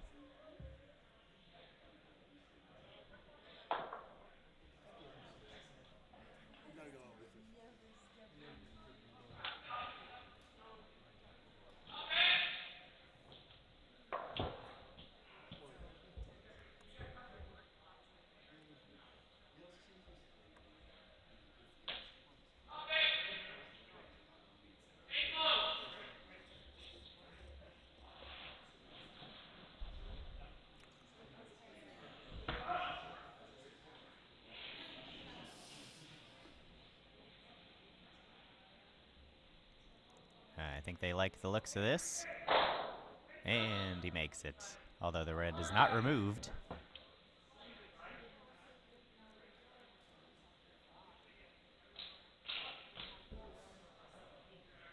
And so now you can see Dave Schmel patting the ice there. He's saying, we got to make a draw underneath here. Cannot be exposed, must get under.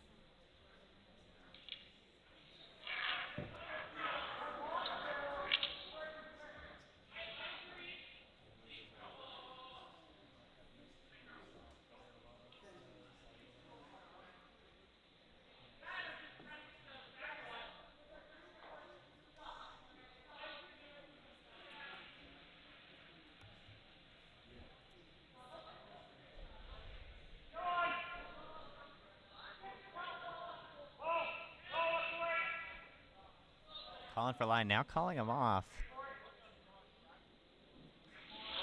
This looks a little on the heavy side. They're going to need this to really bite and really dive. Now they're going to be able to push it over, I think. The question is, how deep does it go when they do that? Pushing it hard all the way.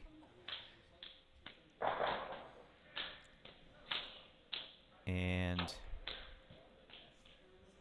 close. I think they love the weight there, but they really would have liked another 6-8 inches of curl.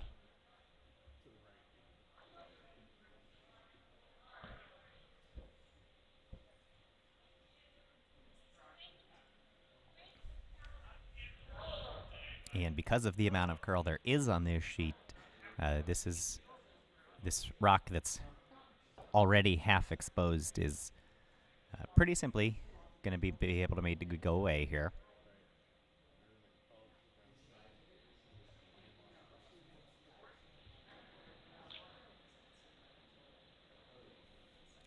So the second stone from Tim Doherty.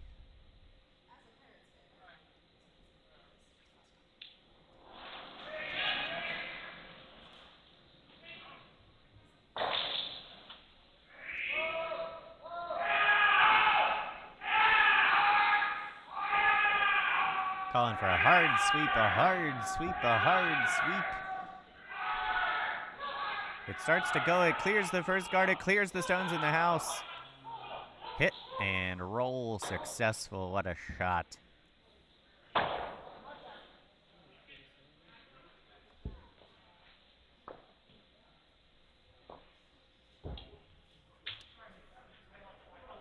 Now, again, Team Schmel very happy to force here, most likely. So they're talking about, do you just throw the freeze, place a stone right there, and go for the force?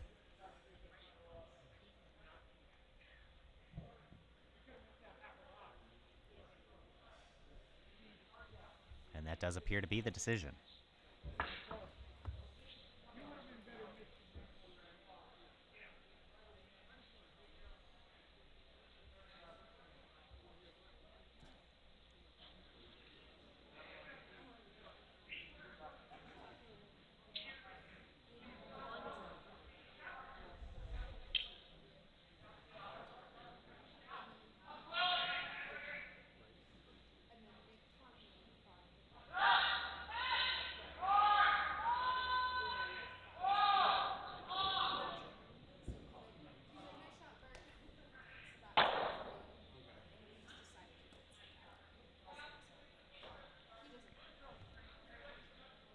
And so we'll see if Dave's got the freeze on him here.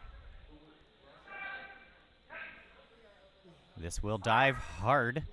They got to get around that higher yellow. They absolutely cannot rub off that top yellow stone, and they do.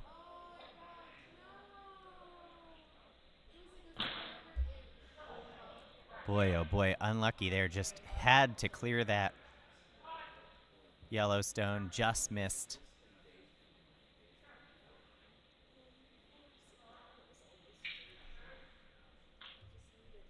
And unfortunately, this is going to leave yellow another hit and roll opportunity to come in here, flop here.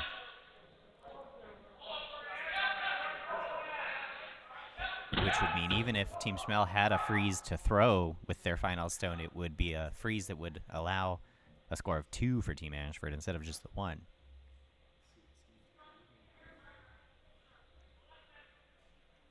Let's see if we can hit the broadside of the barn.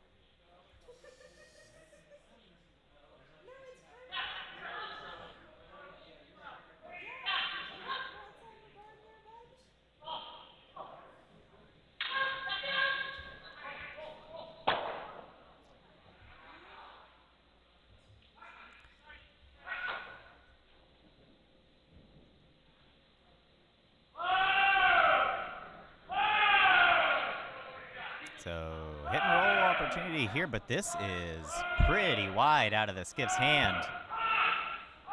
This might not even stay in the house, and it will not.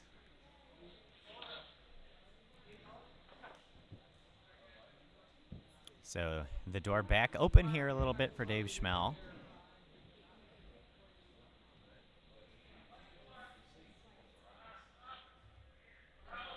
He's got the same opportunity. Now again, he must get to this spot. This is such a delicate shot because you must absolutely just paper that yellow stone to get on top of the other one.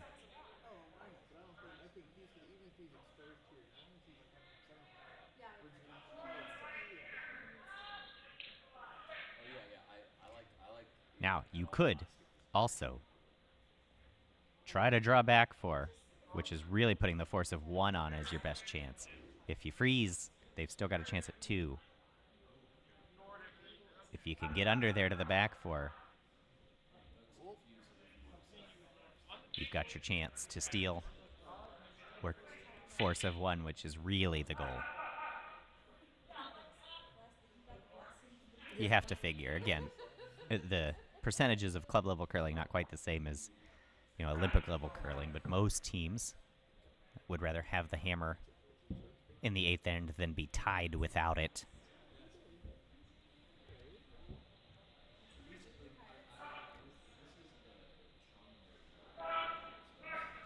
So another pressure shot on Dave Schmel's shoulders. Has to make a freeze or draw to the back 4. And we'll see what he's got. Hands up from the sweepers as if they think it's heavy. Now sweeping hard. This is going to only be the freeze. It's certainly not going to get around. And this might be a little in between now if it's going to bump.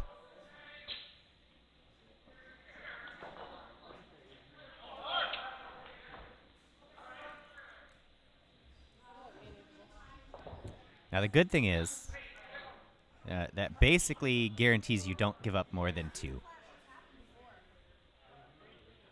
Because of this red stone here, there's no way for Team Ashford to get them both out.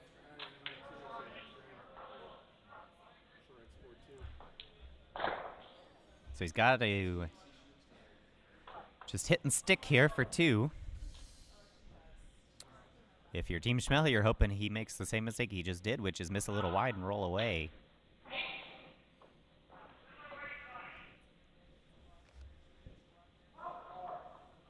Nothing has come easy here for either one of these skips in this game. It's been tightly contested and some pressure on both skips with every shot of each end.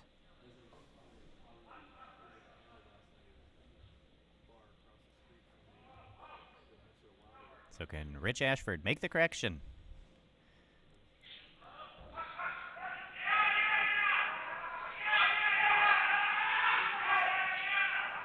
Asking to sweep this all the way as if he might have overcorrected and thrown it tight. It is tight. How far is it going to roll?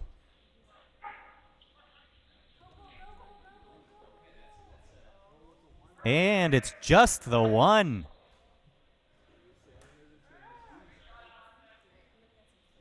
So a break there for Team Schmel.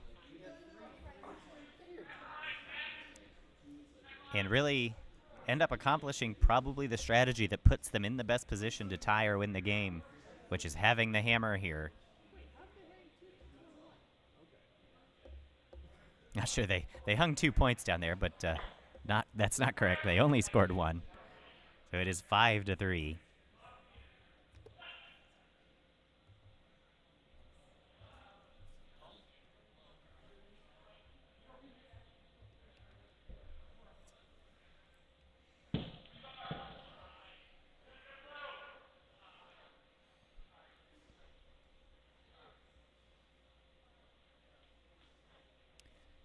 So we'll see if in the 8th end, Team Schmel can put together 2 points. Only one team has been able to find 2 points one time during this game so far.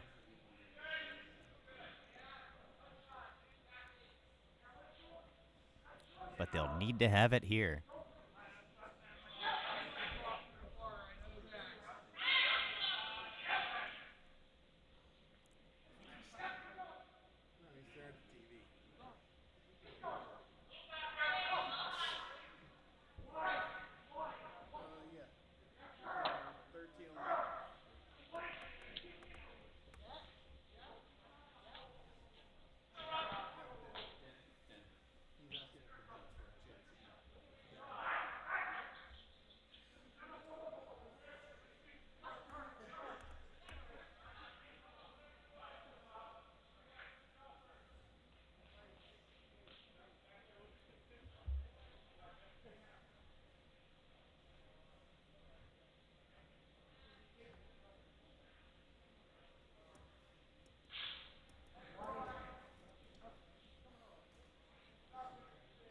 And up 2 here, the in or through strategy for Team Ashford.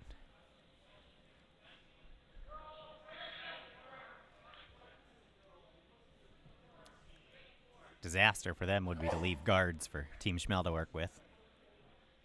And on the opposite from that, Team Schmel must have guards here of their own.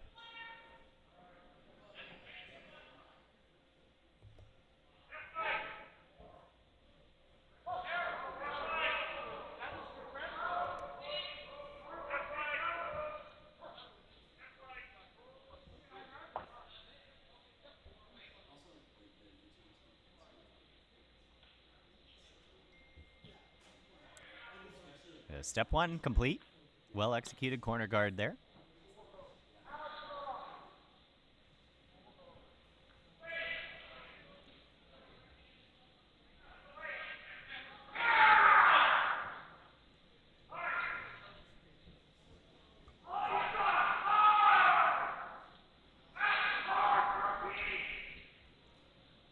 And now Team Ashford going to attempt to draw underneath that red.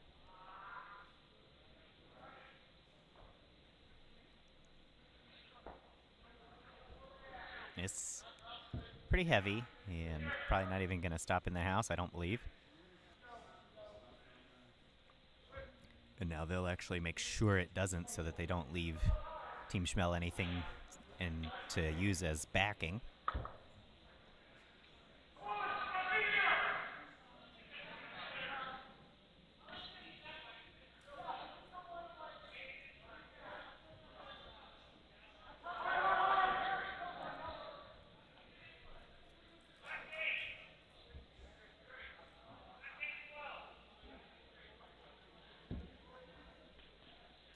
They also think this is a little heavy.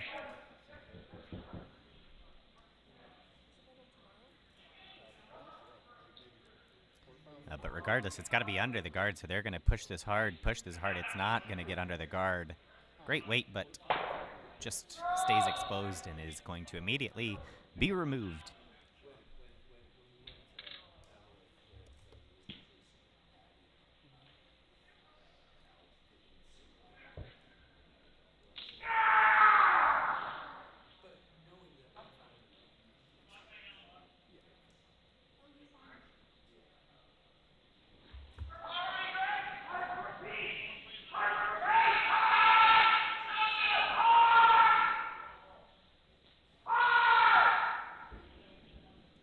That was really, really tight out of the hand now. They should make it past that guard pretty easily, and they do. So they make the hit, but they don't roll away. And that's going to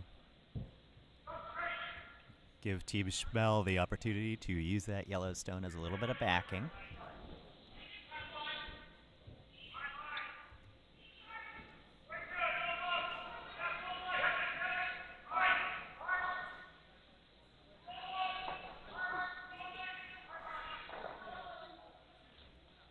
Gotta go hard for the line on this. A lot of curl over there. And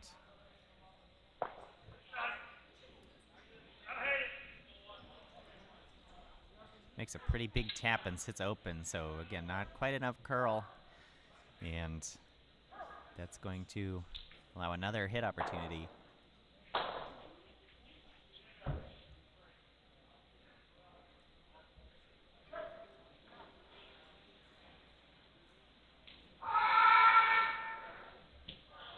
This one even tighter.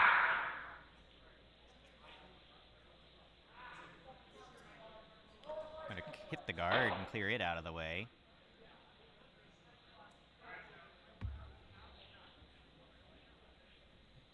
That's sort of the miss, though, if your Team Ashford is just get that guard out of the way.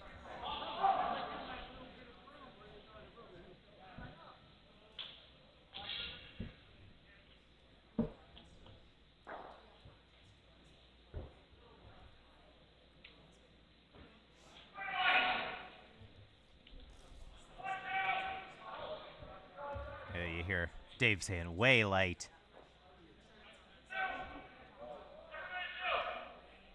They're actually keeping this moving quite a bit, and they need to let it curl.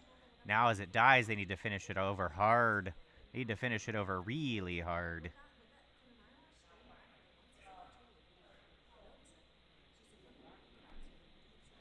And they just got in a little bit of a tight position there as they didn't want to sweep to try to add a bunch of weight because that's just keeping it straighter and straighter.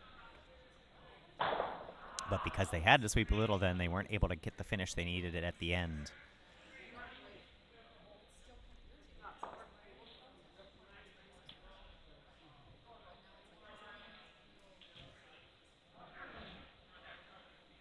Now we've seen Team Ashford the last 2 ends or so struggle to make these hits and make them correctly with, you know, the right hit, the right weight, the right roll, putting all those things together.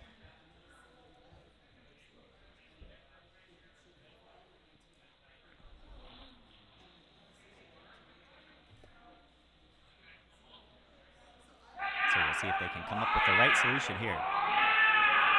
Asking for a hard sweep again. Immediate sweeps on most of these hits. Now they will get past the guard.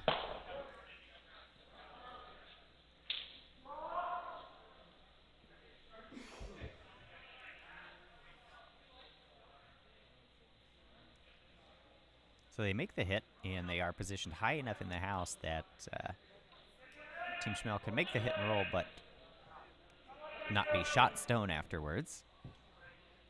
Although not that they're particularly concerned with that at the moment. More about finding your path for 2.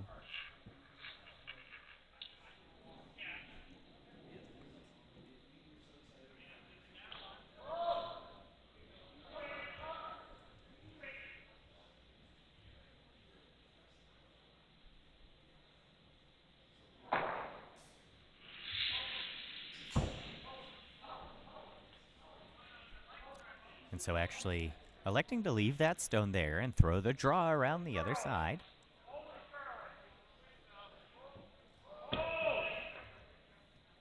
Gotta let this curl. Gotta let this curl.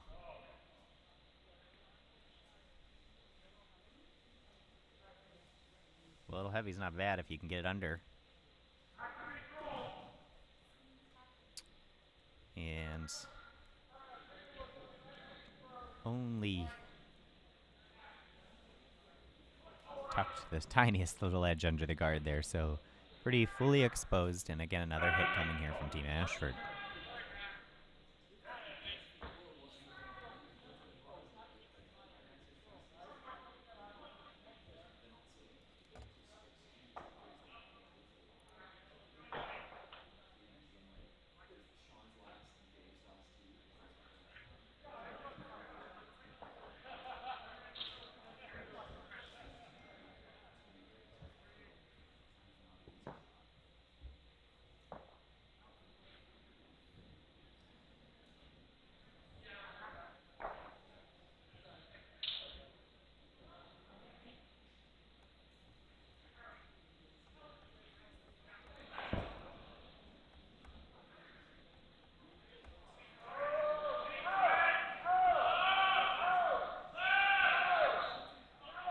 And so calling for a lightweight hit here. This is pretty far outside. Now it's going to dive hard because it's light. And there it goes. And they'll hit and roll right onto the button. And this is really starting to put the pressure on Team Schmel here to try to mount an end for 2. They're going to have to freeze right on that stone to the button perfectly, and then essentially probably peel guards out of the way. And just hope they can leave it open for Dave's second shot.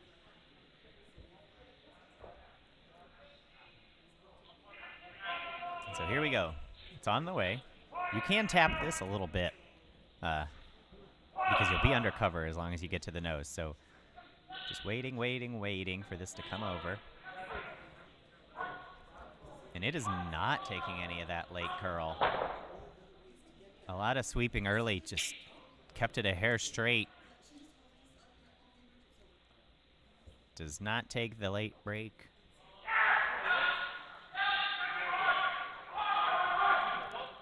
And this is now going to be pretty darn tough for Team Schmel to score 2 here.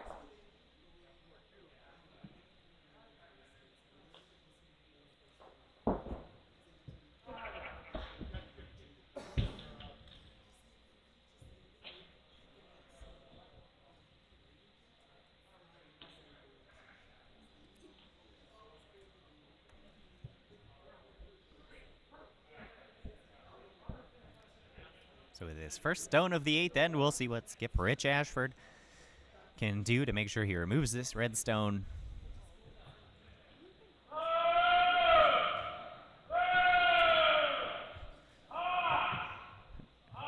Immediately saying, whoa, off. This is cast way outside and is actually going to miss. So another misfire, 3 hits in a row from Rich Ashford he's not been able to make. He's just having real trouble sliding there with that injured shoulder.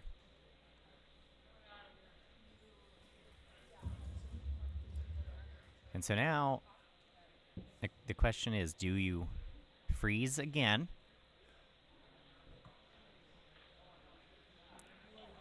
Do you tap it back a little? You do now have a little bit of protection with your own backer still being there. So if you bounce off, it's not as devastating as it was before.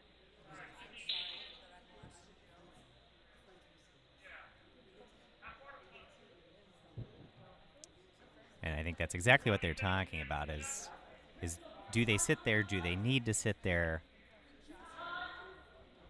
Really, I think no matter what, you just need to, whether you tap the yellow or freeze on it, you gotta get under that center guard, most importantly.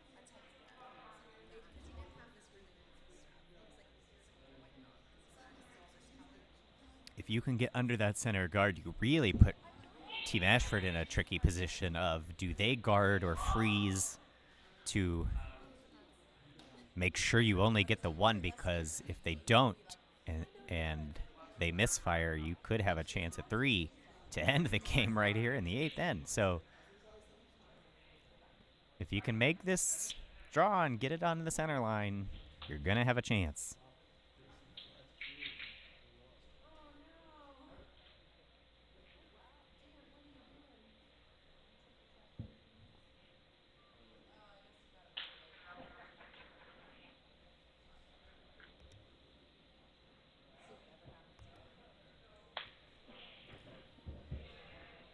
So the draw on the way here.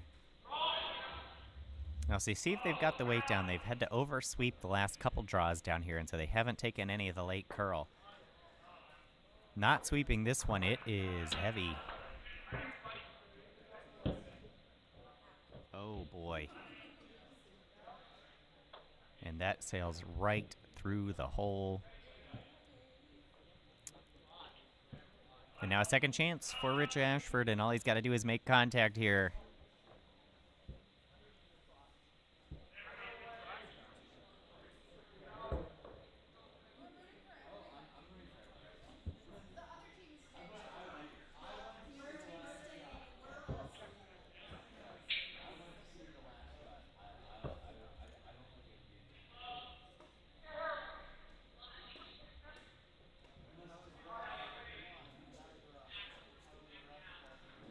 So again, as long as Rich is able to make any contact with this stone, that'll be it. Wow, that's tight. That is so tight out of his hand. I think they're going to be able to hold it, though. Yeah, they will. So they'll make contact, and that'll be it. Tighter than he wanted, but it ends up being right on the nose, and that ends the game. Team Ashford over Team Schmel here in the finals of the Green Ice Special at the Pittsburgh Curling Club. Thanks, as always, for joining us here on this Sunday morning and afternoon. We hope you enjoyed the curling. Thanks again to all our sponsors who help us with our streams, our club, help keep curling here in Pittsburgh. We appreciate each and every one of our sponsors and viewers. Thanks so much for joining us, and have a great rest of your weekend.